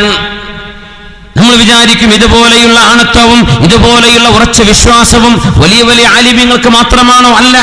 ചെറുപ്പക്കാരികളായ പെൺകുട്ടികൾ അള്ളാഹുവിന്റെ ദീനിന് വേണ്ടി ചെയ്ത ത്യാഗമാണ് മുഹമ്മദ് ഇബ്നു ആസിം തങ്ങളുടെ ജീവിതത്തിൽ നമുക്ക് പഠിക്കാനുള്ളത്. അദ്ദേഹത്തിന്റെ പെൺമക്കൾ, ആ മഹാനുഭാവന്റെ പെൺമക്കളെ ഒറ്റക്കാക്കി ഒരു ആള് പോലും നോക്കാനില്ലാതെ, ആൺമക്കളില്ല, ബാപ്പയാണ് യാത്ര ചെയ്യുന്നത്. എവിടേക്ക്? ബഗ്ദാദിലേക്ക്. അന്നത്തെ യാത്രയല്ലേ, തിരിച്ചു വരുമോ വല്ല ഉറപ്പുണ്ടോ? ഒന്നെങ്കിലായി, ഇല്ലെങ്കിൽ മരിച്ചു എന്ന് കരുതണം. അത്രയേ ഉള്ളൂ. ഒരു വിവരമില്ലല്ലോ, ഫോൺ വിളിയുണ്ടോ, മൊബൈലുണ്ടോ, ഒന്നില്ലല്ലോ. ബഗ്ദാദിലേക്ക് വന്നു. അപ്പോഴാണ് അറിയുന്നത് ഇമാമുന അഹ്മദ് റളിയല്ലാഹു അൻഹു. ഒന്നിലേറെ തവണ നമുക്ക് ഇമാമുന അഹ്മദ് ഇബ്നു ഹംബൽ തങ്ങൾ അനുസ്മരിക്കാനുണ്ട്. വീണ്ടും ചരിത്ര സംഭവങ്ങൾ വരാനിരിക്കുന്നു.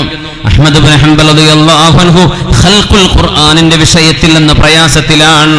വിശുദ്ധമായ ഖുർആൻ സൃഷ്ടിയല്ല, അള്ളാഹുവിന്റെ സിഫത്താണ്, അള്ളാഹുവിന്റെ ദാത്ത് പോലെ തന്നെ അസലിയാണ്.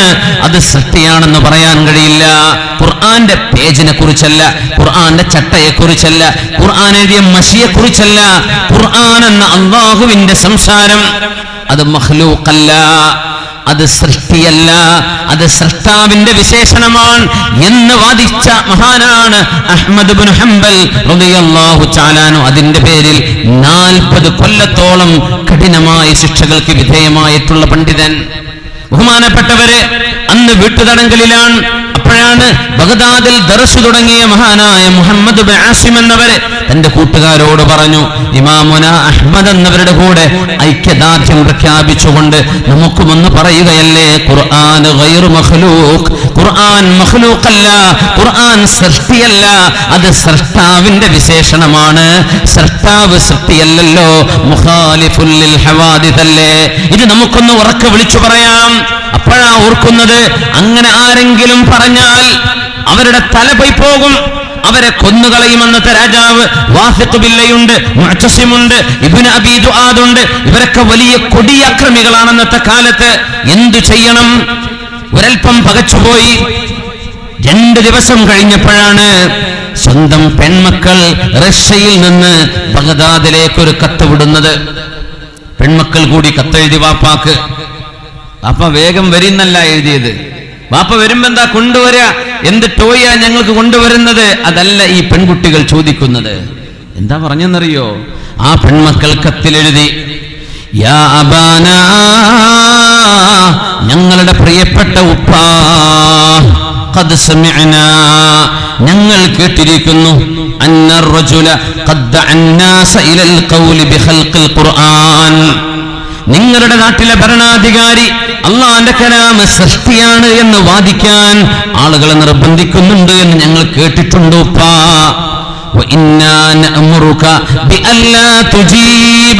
അതിന് വാപ്പ സപ്പോർട്ട് ചെയ്യരുത്, ആ വാദത്തോട് വാപ്പ യോജിക്കരുത്. അല്ലാഹുവിനെ തന്നെയാണ് സത്യമൊപ്പ. 4-5 പെൺകുട്ടികളാണ് കത്തെഴുതുന്നത്. യാ അബാനാ, ഞങ്ങളുടെ ഉപ്പ, നിങ്ങൾ മരിച്ചു എന്ന വിവരം ഞങ്ങൾക്ക് കിട്ടുന്നത് അഹബ്ബു ഇലൈനാ മിൻ അൻ നസ്മഅ അന്നക ഖുൽത ബിഖൽഖിൽ ഖുർആൻ. ആ രാജാവിന്റെ വാദം നിങ്ങൾ അംഗീകരിച്ചു, വിശുദ്ധ ഖുർആൻ സൃഷ്ടിയാണ് എന്ന് വാപ്പ നിങ്ങൾ പറയുന്നതിനേക്കാളും ഞങ്ങൾക്കിഷ്ടം നിങ്ങൾ സത്യം പറഞ്ഞ് മരിച്ചു എന്ന് കേൾക്കലാണെന്ന് റഷ്യയിൽ നിന്ന് വാപ്പക്ക് കത്തെഴുതി കൊടുത്ത പെൺമക്കൾ. ഇസ്ലാമിക ചരിത്രത്തിൽ ഏറ്റവും ധീരമായ നിലപാടുകളെടുത്ത, ദീനിന്റെ വിഷയത്തിൽ വിട്ടുവീഴ്ച വേണ്ട ഉപ്പ എന്ന് പറഞ്ഞ ഏറ്റവും നല്ല മഹിതമാർക്ക്, മംഗമാർക്ക്, പെൺകുട്ടികൾക്ക് മാതൃകയാണ് മഹാനായ മുഹമ്മദ് ഇബ്നു ആസിം അൽ മുഹദ്ദിസ് റഹ്മഹുല്ലാഹിയുടെ ഈ പെൺമക്കളുടെ അനുഭവം വാപ്പയോട് പറയാനുപ്പ. ജീവനോടെ വാപ്പ ഒന്ന് നുണ പറഞ്ഞ് നടക്കലല്ല ഉപ്പ ഞങ്ങൾക്ക് വേണ്ടത്. ഉപ്പ സത്യം പറഞ്ഞു മരിച്ചു എന്ന മരണവാർത്ത കേൾക്കലാണ് ഉപ്പ. അസത്യത്തിന് കൂട്ടുനിൽക്കുന്നതിനേക്കാളും ഞങ്ങൾക്ക് ഉത്തമം എന്ന് പറഞ്ഞ പെൺകുട്ടികൾ. നമ്മുടെ മുൻഗാമികളായ സലഫു സ്വാലിഹീങ്ങൾ അവരുടെ ഭാര്യമാര്, സ്വന്തം ഭർത്താക്കന്മാർ വീട്ടിൽ നിന്ന് ഇറങ്ങുമ്പോ പറയുമായിരുന്നവത്രേ, യാ ഹാദാ, അല്ലയോ വാപ്പ, അല്ലയോ ഭർത്താവേ, ജ്യേഷ്ഠനെ, സഹോദരനെ. പെൺമക്കൾ പറയും, ഭാര്യമാര് പറയും, പെൺമക്കൾ പറയും, പെണ്ണുങ്ങൾ പറയും ആണുങ്ങളോട്, ജോലിക്ക് പോകുന്നവരോട്, ഇന്നാ നസ്ബിറു അലൽ ജൂ, ഞങ്ങൾക്ക് വിശപ്പ് സഹിക്കാൻ കഴിയും കേട്ടോ, വലാ നസ്ബിറു അലന്നാർ, അല്ലാഹുവിന്റെ നരകം ഞങ്ങൾക്ക് സഹിക്കാൻ കഴിയുകയില്ല. അതുകൊണ്ട് ലാ തജീബിനാ ഇല്ലാ ബിൽ ഹലാൽ, ഞങ്ങൾക്ക് ഹലാൽ മാത്രമേ കൊണ്ടുവരാവൂ. ആളുകളെ പറ്റിച്ച പൈസ കൊണ്ട് വീട്ടിലേക്ക് വരല്ലേ, ആളുകളെ വഞ്ചിച്ച പൈസയുമായി ഇങ്ങോട്ട് വരല്ലേ. ആളുകളെ വഞ്ചിക്കുകയും ആളുകളെ ഇല്ലാത്തത് പറഞ്ഞു പരത്തുകയും ചെയ്ത്, വഞ്ചന ചെയ്ത്, കള്ളക്കച്ചവടം ചെയ്ത് ആളുകളെ വഞ്ചിതരാക്കി നിങ്ങൾ ഒരു പൈസ പോലും കൊണ്ടുവരല്ലേ. അത് ഞങ്ങൾ കഴിച്ചാൽ ഞങ്ങൾ നരകത്തിലേക്ക് പോകേണ്ടി വരും. വിശപ്പ് ഞങ്ങൾക്ക് സഹിക്കാൻ കഴിയും, നരകം ഞങ്ങൾക്ക് സഹിക്കാൻ കഴിയില്ല. അതുകൊണ്ട് ഇന്ന് ഹലാലായ ഒരു പൈസയും കിട്ടിയില്ലെങ്കിൽ പച്ചവെള്ളം കുടിച്ച് പട്ടിണി കിടക്കാനെങ്കിലും ഞങ്ങൾ ഒരുക്കമാണ്. പക്ഷേ എന്ത് വേണ്ട, ഹറാമായ പൈസ വേണ്ട എന്ന് സ്വന്തം വീട്ടിലെ ചെലവ് നടത്തുന്ന ആൺമക്കളോട്, ഭർത്താക്കന്മാരോട്, പാപ്പമാരോട് അന്നത്തെ പെൺകുട്ടികൾ പറഞ്ഞിരുന്നുവെന്ന് നമ്മുടെ ഇമാമമാർ രേഖപ്പെടുത്തിയിട്ടുണ്ട്. നമ്മുടെ പെണ്ണുങ്ങൾ അങ്ങനെ പറയുന്നുണ്ടോ? എന്താ പറയാ, എങ്ങനെയാണെങ്കിലും തിരക്കേടില്ല, കുറച്ച് പലിശക്കങ്ങ് ലോൺ എടുത്താലും കുഴപ്പമില്ല, എനിക്ക് 5 പവന്റെ വള വേണം, അല്ലേ? ഇതല്ലേ പറയാ. മറ്റേ കുട്ടിയുടെ മുടികളച്ച നടക്കുന്നുണ്ട്, അല്ലെങ്കിൽ കുട്ടിയുടെ അഖീഖത്തിന് ഇറക്കണം. എന്താ ചെയ്യുക, അഖീഖത്ത് സുന്നത്താണ്, കഴിയുന്ന ആൾക്കാർക്ക് ചെയ്താൽ മതി, അല്ലേ? 7ന്റെ അന്ന് ചെയ്ത വളരെ പുണ്യമാണ്, എപ്പോഴും ചെയ്യാം. 2 കിൻഡൽ തന്നെ വേണം. ഇവന് 1 കിലോ ഇറച്ചി വാങ്ങാൻ പൈസ അവൻ്റെ കയ്യിലില്ല. പക്ഷെ മാനക്കേടല്ലേ, നമ്മുടെ പെണ്ണിന്റെ കുടുംബക്കാരെന്താ വിചാരിക്കുക? അതുകൊണ്ട് നീ വാങ്ങ്. ഉമ്മ പൈസ അല്ല ഉമ്മ, എന്തെങ്കിലും കാട്ടിയിട്ട് നീ എന്ത് ചെയ്യണം, അറിവ് നടത്തണം. നമ്മൾ അയലോക്കക്കാർ വെച്ചത് 1.5 കിൻഡൽ, നമുക്ക് 2 കിൻഡൽ വേണം. എന്തിനാ ഉമ്മ ഇതൊക്കെ? എന്തിനാ സഹോദരൻ? ആരോടാ നിങ്ങൾ മത്സരിക്കുന്നത്? ആരെയാ നിങ്ങൾ ഞെട്ടിക്കണത്? ഒരു മനുഷ്യന് ഹലാലായ സമ്പാദ്യമുണ്ടോ, കഴിവുണ്ടോ, യുസ്റുണ്ടോ, അവൻ ചെയ്തോട്ടെ. നിർബന്ധമല്ലല്ലോ. ഹഖീഖത്ത് നിർബന്ധാണോ? അല്ല, സുന്നത്താണ്. പറ്റുന്ന ആളുകൾ ചെയ്തോ. നമ്മളെ വാപ്പ നമ്മൾ ജനിച്ചിട്ട് നമുക്ക് ഹഖീഖത്ത് അർത്തിട്ടില്ലെങ്കിൽ നമ്മുടെ ഹഖീഖത്ത് നമുക്ക് ഇപ്പൊ അറക്കാൻ പറ്റും. പിന്നെന്തിനാ വിഷമിക്കണം? ഏത് സമയത്തും ചെയ്തുകൂടെ? എങ്ങനെയെങ്കിലും അങ്ങ് ചെയ്തേക്കണം. ഇതാ പറഞ്ഞു കൊടുക്കുക മക്കളോട്, സ്വന്തം മക്കളോട് ഉമ്മ പറയുന്നുണ്ട്, മോനെ ഉമ്മാക്ക് ആഗ്രഹമുണ്ട്, പക്ഷേ മോനെ ഹലാലായ പൈസ ഉണ്ടെങ്കിൽ മാത്രം ചെയ്താൽ മതി മോനെ. അതിന് വേണ്ടി അന്യായമായ പലിശക്ക് നീ വട്ടിപ്പലിശക്ക് നീ എന്താ കടം വാങ്ങിക്കേണ്ട മോനെ, അതൊന്നും നമുക്ക് വേണ്ട, അള്ളാഹു നമുക്ക് ചെയ്യാം. ഇങ്ങനെ പറയുന്നവരാരാ ഉള്ളത്? കുഞ്ഞിന്റെ 40, കുഞ്ഞിന്റെ 20, കുഞ്ഞിന്റെ 90, എന്തിന്? സൗകര്യമുണ്ടോ ചെയ്തോളൂ. ഹലാലിലൂടെ ചെയ്യാൻ പറ്റുമോ ചെയ്തോ. ഹറാമ് കൊണ്ട് എന്തിനു ചെയ്യണം? ഇങ്ങനെ സ്വന്തം വീട്ടുകാരോട് ഹലാല് ഞങ്ങൾക്ക് മതി, ഹറാമ് കൊണ്ടുവരല്ലേ. ഇന്നാ നസ്ബിറു അലൽ ജൂ, ഞങ്ങൾക്ക് വിശപ്പ് സഹിക്കാൻ പ്രയാസമില്ല, വിശപ്പ് ഞങ്ങൾ സഹിച്ചോളാം. വലാ നസ്ബിറു അലന്നാർ, ഞങ്ങൾക്ക് നരകം സഹിക്കാൻ കഴിയില്ല എന്ന് പറഞ്ഞ് സ്വന്തം വീട്ടുകാരോട് ഹലാല് മതി എന്ന് പറഞ്ഞ പെൺകുട്ടികൾ, ഇത് മുസ്ലിമിന്റെ സംസ്കാരമാണ്. ഈ പെൺകുട്ടികളാണ് അഭിമാനം. ഇവരാണ് ഉമ്മത്തിന് ഏറ്റവും നല്ല ജനറേഷനെ സമ്മാനിക്കുന്നത്. ഈ ചിന്തയുള്ള പെൺകുട്ടികളാണ്. അല്ലാഹു സുബ്ഹാനഹു വ തആല അത്തരം ഉറച്ച വിശ്വാസം അല്ലാഹു നമുക്ക് നൽകട്ടെ. ആമീൻ യാ റബ്ബൽ ആലമീൻ. ഇങ്ങനെ ഉറച്ച വിശ്വാസമുള്ള ഒരു വിഭാഗം, വേറെ ഒരു വിഭാഗം നമുക്ക് കാണാൻ കഴിയും. മിൻഹും മൻ യഅ്ബുദുല്ലാഹ അലാ ഹർഫ്, വക്കിൽ നിന്ന് അല്ലാഹു ഇബാദത്ത് ചെയ്യുന്ന ആളുകളുണ്ട്. വക്ക് എന്നൊക്കെ പറഞ്ഞപ്പോൾ ഈ സ്റ്റേജ് ഇച്ചിരി ഹൈറ്റ് ഉണ്ടല്ലോ. ഈ വക്കത്ത് നടന്നങ്ങ് വീണുപോയാൽ കഴിഞ്ഞു അല്ലേ? ഊര മുറിയാനോ തല മുറിയാനോ ഒക്കെ ഇപ്പം അത് മതിയാവും. വക്കിൽ നിൽക്കുക, ഇങ്ങോട്ട് സ്റ്റേജിൽ കയറിയിട്ടില്ല, അല്ലെങ്കിൽ വീട്ടിലേക്കാണ് കയറിയിട്ടില്ല, ആ വക്കിലൂടെ നടക്കുകയാണ്. ഡേഞ്ചർ എന്നാണ് നമ്മൾ പറയുക അല്ലേ? എന്ന് പറഞ്ഞാൽ നിസ്കാരം തുടങ്ങിയിട്ടില്ല. റമളാനിൽ ഏതോ ഒരു ഉസ്താദിന്റെ വാദം കേട്ട് സാധു നിസ്കാരമൊക്കെ തുടങ്ങി, അവസാനത്തെ 10 നല്ല ഖിയാമുല്ലയിലും ഒക്കെ ഇസ്തികാഫൊക്കെ ഹയാത്തൊക്കെ ആക്കി നിസ്കാരം.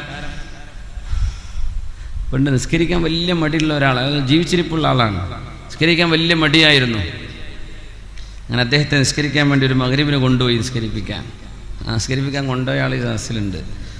അപ്പോൾ നിസ്കരിക്കാൻ വേണ്ടി അതിന് സാക്ഷിയായ നിസ്കരിക്കാൻ കൊണ്ടേ മഗ്‌രിബ് ആദ്യമായിട്ട് നിസ്കരിക്കുക. വയസ്സ് 19 കഴിഞ്ഞതിൻ്റെ ശേഷം കഥ കേട്ടോ. അയാൾ എപ്പോഴും ജീവിച്ചിരിപ്പുണ്ട്. ഞാൻ കഴിഞ്ഞ ആഴ്ച അയാളെ കാണുകയും ചെയ്തു. അപ്പോൾ ആളാരാന്ന് നിങ്ങൾക്ക് പറയില്ല, ഞാൻ പറഞ്ഞു തന്നിട്ടില്ല. അപ്പോൾ അതുകൊണ്ട് ഈ മീപത്തൊന്നും അല്ല, മൂപ്പര് പറയാനുണ്ടാവില്ല. പക്ഷെ കാര്യം മനസ്സിലായി. ഉദാഹരണം, അന്ന് മഗ്‌രിബ് ആദ്യത്തെ മഗ്‌രിബ് നിസ്കാരത്തിന് കയറാണ് പള്ളിക്ക്. മഗ്‌രിബ് ഇമാം വന്ന് 4 റക്അത്ത് നിസ്കരിച്ചത്. മൂപ്പര് പറഞ്ഞു, കണ്ടില്ലേ കട്ടക്കാലം പിടിച്ചോന്, എവിടെ ചെന്നാലും കട്ടക്കാലം തന്നെ. സാധാരണ മഗ്‌രിബ് നിസ്കരിക്കണം മൂല്യര് മൂപ്പര് ആദ്യമായിട്ട് വരിക, അന്നത് 4 പിന്നെ മൂപ്പരിൻ്റെ ശേഷം പിന്നെ പോലുണ്ടെന്ന് അല്ലാഹു ആലം. അല്ലാഹു തആല ഹിദായത്ത് നിലർത്തി കൊടുക്കട്ടെ. പള്ളിക്ക് നിസ്കാരമൊക്കെ തുടങ്ങിയിട്ട് പെരുന്നാളിൻ്റെ അന്ന് പുതിയ ചെരുപ്പ് കളവ് പോയാൽ നിസ്കാരം നിർത്തണ മനുഷ്യന്മാർ. ഞാൻ ഉദ്ദേശിച്ചത് അങ്ങനെയാണ്. വലിയ ആവേശത്തിൽ നിസ്കാരമൊക്കെ ഉഷാറ, പെരുന്നാൾക്ക് അന്തസ്സിൽ കുപ്പായ കെട്ടുപോയതാ, അന്ന് ചെരുപ്പ് കട്ടുകൊണ്ടോണ മനുഷ്യന്മാർ. നമ്മുടെ നാട്ടിൽ എന്തിനാ കട്ടുകൊണ്ടോ എനിക്കല്ല, അത് ആരെയും വാങ്ങിക്കുമോ? അല്ല വെറുതെ ഇട്ട് നടക്കാണ്, എന്തിനായി കട്ടുകൊണ്ടോണം? അല്ലാഹു ആലം. ഇപ്പം ഒന്നും ഇല്ലല്ലേ, അതൊക്കെ ഔട്ട് ഓഫ് ഫാഷൻ ആയിട്ടില്ലേ? ആരും നല്ല ചെരുപ്പ് തൊട്ട് പോകണില്ല പള്ളി. ഇതൊക്കെ മനുഷ്യന്മാരോട് പറയാൻ പറ്റുമോ? അല്ലെ മുസ്ലിം കേട്ടാൽ ഈ കൗമ 30 ദിവസം നോമ്പ് വെച്ചിട്ട് അള്ളാഹിനെ പിടിച്ച് നടന്നിട്ടേ 31-ാം ദിവസം ചെരുപ്പ് കെട്ടുകൊണ്ടോണ മനുഷ്യന്മാരാണ്. എങ്ങനെ? എത്ര വലിയ നാണക്കേടാണ്. അപ്പോൾ ആദ്യമായിട്ട് നിസ്കാരം തുടങ്ങുന്ന ആൾക്കാരൊക്കെ എന്ത് ചെയ്യും? നീ നിർത്തും, എൻ്റെ ചെരുപ്പ് പോയിട്ടുണ്ട്, ഇനിയിപ്പോൾ എന്താ അടുത്ത തവണ പോവാന്നറിയില്ല, ഞാൻ പള്ളിക്കില്ല. ഈ വക്കിൽ നടക്കണ മനുഷ്യന്മാർ എന്തെങ്കിലും അല്ലാഹു തആല ചോദിച്ചതൊക്കെ കൊടുത്തിട്ടുണ്ട്. ഇടക്ക് അല്ലാഹു തആല അങ്ങ് പരീക്ഷിച്ചു. ഞാനില്ല, ഞാൻ ഇത്ര ഹദ്ദാന്തറാത്തേവും സ്വലാത്തും ദിക്റൊക്കെ ചൊല്ലി എല്ലാവിധ നന്മയും എല്ലാ വിറുതും എല്ലാ ഖുർആനും ഒക്കെ ഓതി നടന്നിട്ടേ അള്ളാഹു എന്നെ പരീക്ഷിക്കുന്നത് കണ്ടില്ലേ?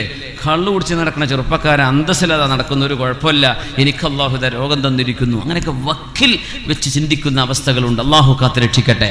അങ്ങനെയല്ല, അള്ളാഹു തആല പരീക്ഷണം തന്നാലും അള്ളാഹു തആല സൗഭാഗ്യങ്ങൾ തന്നാലും നമ്മൾ അള്ളാഹുവിൻ്റെ കൂടെയാണ്. അങ്ങനെ വക്കിലൂടെ നടന്നുപോയ ഒരു മനുഷ്യന്റെ ചരിത്രമുണ്ട്. മഹാനായ ഫാറൂഖ് റളിയല്ലാഹു അൻഹുവിന്റെ കാലത്ത് നമുക്കത് പറയണം. ഒന്ന് സ്വലാത്ത് ചൊല്ലി എഴുന്നേറ്റ് നിന്ന് സ്വലാത്തിന് ഫ്രഷായിട്ട് സ്റ്റേജുമുള്ളവരൊന്നും എഴുന്നേൽക്കണ്ട ഇൻഷാ അല്ലാഹ്. ഇത് ഒന്നും കൂടെ പറയണം. ഈ എഴുന്നേൽക്കണം എന്തിനാണെന്നറിയോ? വലിയ തിരക്കില്ലോലിനടിയിൽ കൂടെ പോയിക്കോളി, ആരും കാണൂല.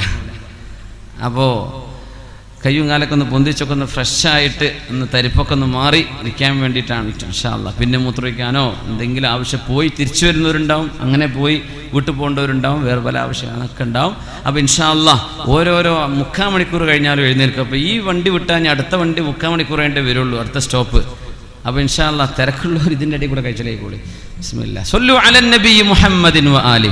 അല്ലാഹുമ്മ സല്ലി അലാ സയ്യിദിനാ മുഹമ്മദിൻ വ അലാ ആലി സയ്യിദിനാ മുഹമ്മദിൻ വ ബാരിക് വ സല്ലിം അലൈഹി. ഒന്നുകൂടെ അല്ലാഹുമ്മ സല്ലി അലാ സയ്യിദിനാ മുഹമ്മദിൻ وعلى آل سيدنا محمد وبارك وسلم عليه. ഒന്നുകൂടെ ചൊല്ലില്ലേ اللهم صل على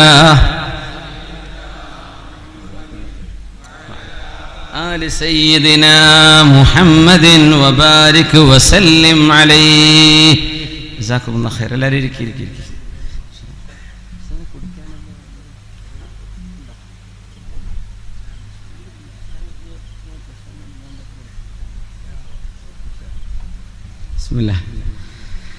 അപ്പോ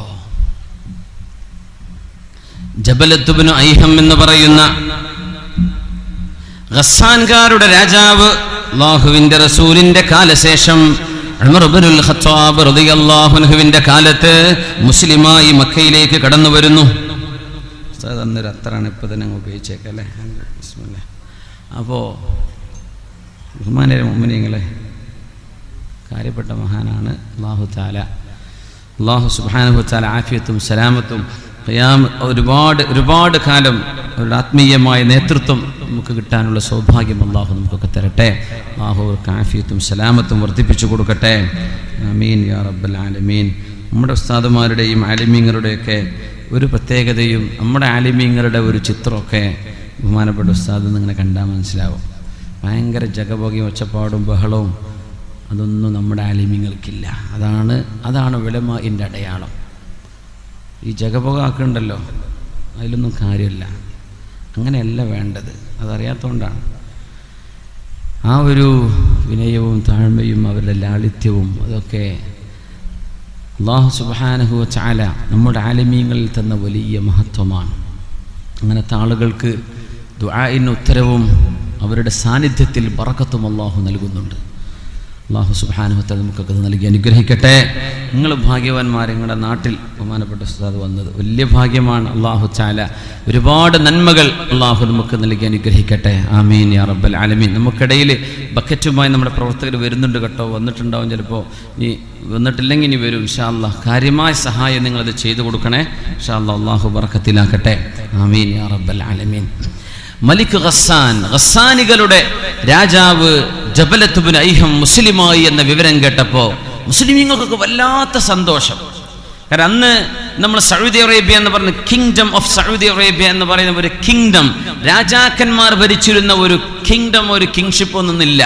അന്ന് ട്രൈബ്ഡമാണ്. ഒരുപാട് ട്രൈബുകൾ, കബീലകൾ ഭരിക്കുന്ന കാലമാണ്.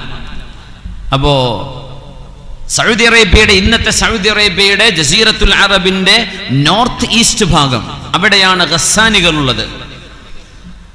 അവിടുത്തെ രാജാവ് മുസ്ലിമായി. അദ്ദേഹം വന്നത് നോക്കണം. ഇസ്ലാമിലേക്ക് ആദ്യമായിട്ട് വരാൻ മദീനയിലേക്കാണ് വരുന്നത്. ഫാറൂഖ് റളിയല്ലാഹു അൻഹുവിനെ കാണണമെന്ന് പറഞ്ഞു. ഉമർ റളിയല്ലാഹു അൻഹു കാണാൻ വേണ്ടി വരികയാണ്. വരുമ്പോ 500 കുതിരകൾ, ഒക്കെ 500 വെളുത്ത കുതിരകൾ. മറ്റു പറയുന്ന കാറൊന്നും ഞാൻ പറയണില്ല. 500 വെളുത്ത കുതിരകൾ. ആ കുതിരകൾക്ക് മീതെ യൂണിഫോം ധരിച്ച യോദ്ധാക്കന്മാർ. അവരൊന്നും മുസ്ലിം അല്ല. ഇതിൽ ഒരാളെ മുസ്ലിം ഉള്ളൂ. ആര്? രാജാവ്. അവര് മദീനയിലേക്ക് വരുന്നു വളരെ സെറ്റപ്പില്. ആ കുതിരകൾക്ക് സ്വർണത്തിന്റെ നെറ്റിപ്പട്ടം കെട്ടിക്കൊടുത്തിട്ടുണ്ട്. സ്വർണത്തിന്റെ നെറ്റിപ്പട്ടം അന്നത്തെ കാലത്ത്. മദീനയിലേക്ക് വരികയാണ്. മുസ്ലിമീങ്ങളൊക്കെ വല്ലാണ്ട് സന്തോഷിച്ചു. എന്തെന്നില്ലാത്ത ആഹ്ലാദം. ആ പ്രദേശത്തിന്റെ മുഴുവൻ രാജാവങ്ങ് വന്ന പ്രജകൾ വരും ഇസ്ലാമിലേക്ക്. തന്റെ ഇസ്ലാം ഫാറൂഖ് റളിയല്ലാഹുവിന്റെ മുമ്പിൽ തുറന്നു പറയാനാണ് ജബലത്ത് ഇബ്നു ഐഹം എന്ന് പറയുന്ന അന്നത്തെ രാജാവ്, ഗസ്സാനികളുടെ രാജാവ് മദീനയിലേക്ക് വരുന്നത്. ഫാറൂഖ് റളിയല്ലാഹു അൻഹു ഇറങ്ങിച്ചെന്ന് സ്വീകരിച്ചു. അദ്ദേഹം പറഞ്ഞു, എനിക്ക് മുസ്ലിം ആവണം. ചൊല്ലിക്കോളൂ, അഷ്ഹദു അല്ലാ ഇലാഹ ഇല്ലല്ലാഹ് വഅഷ്ഹദു അന്ന മുഹമ്മദർ റസൂലുള്ളാഹ്. ഷഹാദത്ത് ചൊല്ലി മുസ്ലിമായി.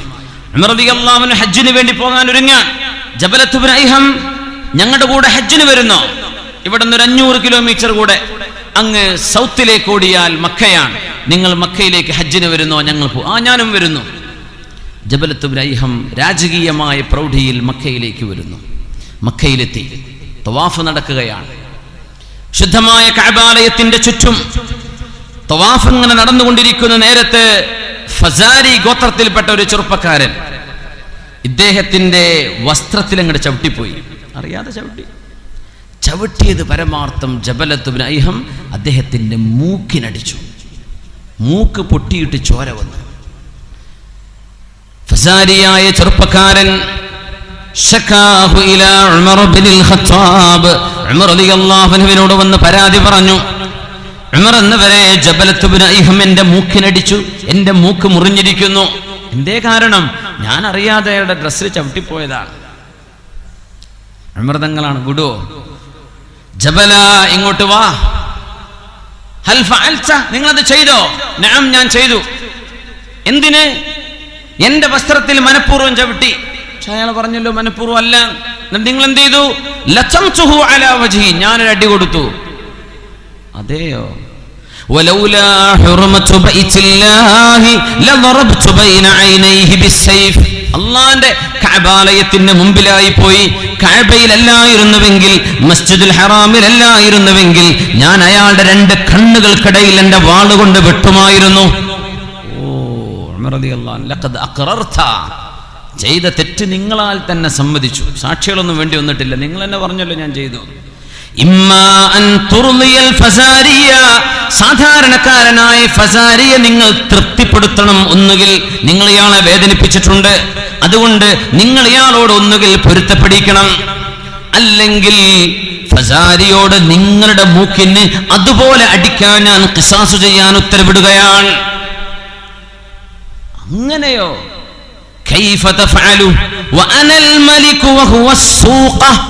ഞാൻ രാജാവല്ലേ, ഇതൊരു സാധാരണക്കാരനല്ലേ, രാജാവായ എന്നെ സാധാരണക്കാരനോട് പ്രതികാരം ചെയ്യിക്കുമോ?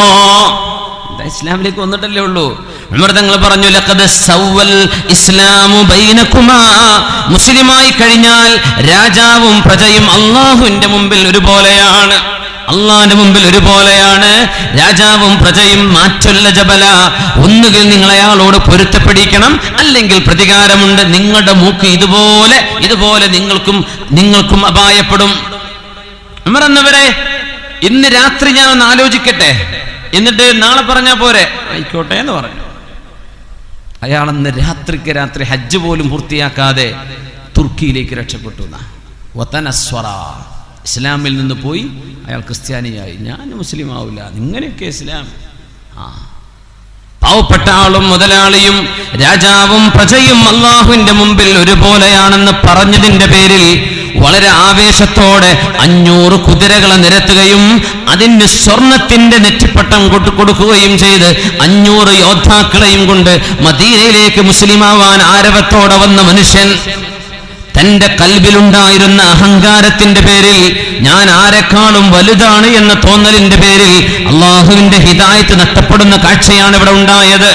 ശുദ്ധമായ ഖുർആൻ പറയുന്നു, വമിൻഹും മൻ യഅ്ബുദുല്ലാഹ അലാ ഹർഫ്, വക്കിൽ നിന്നുകൊണ്ട് അള്ളാഹുവിനെ ഇബാദത്ത് ചെയ്യുന്ന ആളുകളുണ്ട്. ഇതല്ല മുസ്ലിമിന്റെ പേഴ്സണാലിറ്റി. മുസ്ലിം ഇങ്ങനെയല്ല. ഉറച്ച നിലപാടുകൾ. ഉമ്മയുടെ ഉമ്മയിൽ നിന്ന് ജന്മം കൊണ്ടേടം മുതൽ മരണത്തിലൂടെ ലോകത്തുള്ള അവസാനത്തെ യാത്ര അവസാനിപ്പിക്കുമ്പോഴേക്കും അള്ളാഹുവിന്റെ മുമ്പിലേക്കുള്ള ബർസഖിന്റെ യാത്ര ആരംഭിക്കുന്ന സെക്കൻഡ് വരേക്കും ലാ ഇലാഹ ഇല്ലല്ലാഹ് മുഹമ്മദുർ റസൂലുള്ളാഹിൽ വിട്ടുവീഴ്ചയില്ലാതെ ജീവിക്കുന്ന സത്യവിശ്വാസി, അവനാണ് മുഅ്മിൻ. അല്ലാഹുവേ, അങ്ങനത്തെ ഈമാൻ ഞങ്ങൾക്ക് നൽകണേ തമ്പുരാനെ. എന്തെങ്കിലും ഒരു അബദ്ധം, എന്തെങ്കിലും ഒരു രോഗമോ പ്രയാസമോ വരുമ്പോഴേക്കും ഇന്നാലിന്ന പൂജാരിയുടെ അടുത്ത്, ഇന്നാലിന്ന അമ്പലത്തിൽ അതിന് ചികിത്സയുണ്ടെന്ന് പറയുമ്പോഴേക്കും ഒന്ന് ഓടിപ്പോവല്ലേ. അള്ളാഹുവിന്റെ ഖുർആൻ നമ്മുടെ മുമ്പിലുണ്ടായിരിക്കെ, മരുന്നുകളും ഡോക്ടർമാരും ഉണ്ടായിരിക്കെ, ഇസ്ലാമേതര മതവിശ്വാസങ്ങൾ ഉപയോഗിച്ച്, ഇസ്ലാമേതര മതങ്ങളുടെ മന്ത്രങ്ങൾ ഉപയോഗിച്ച്, ഇസ്ലാമേതര മതങ്ങളിലെ പൂജകൾ ഉപയോഗിച്ച് എന്തെങ്കിലും ചികിത്സ ചെയ്യുന്നത്, അതുകൊണ്ട് ഒരു പക്ഷേ രോഗമങ്ങ് മാറിയെന്ന് തന്നെ വരാം. എന്തുകൊണ്ട്? പിശാച് ഉദ്ദേശിക്കുന്നത് നമ്മെ കൊണ്ട് ശിർക്ക് ചെയ്യിപ്പിക്കുവാനാണ്. അത് ചെയ്തു കഴിഞ്ഞാൽ പിശാചിന്റെ ഉപദ്രവം ഒഴിവായി കിട്ടും.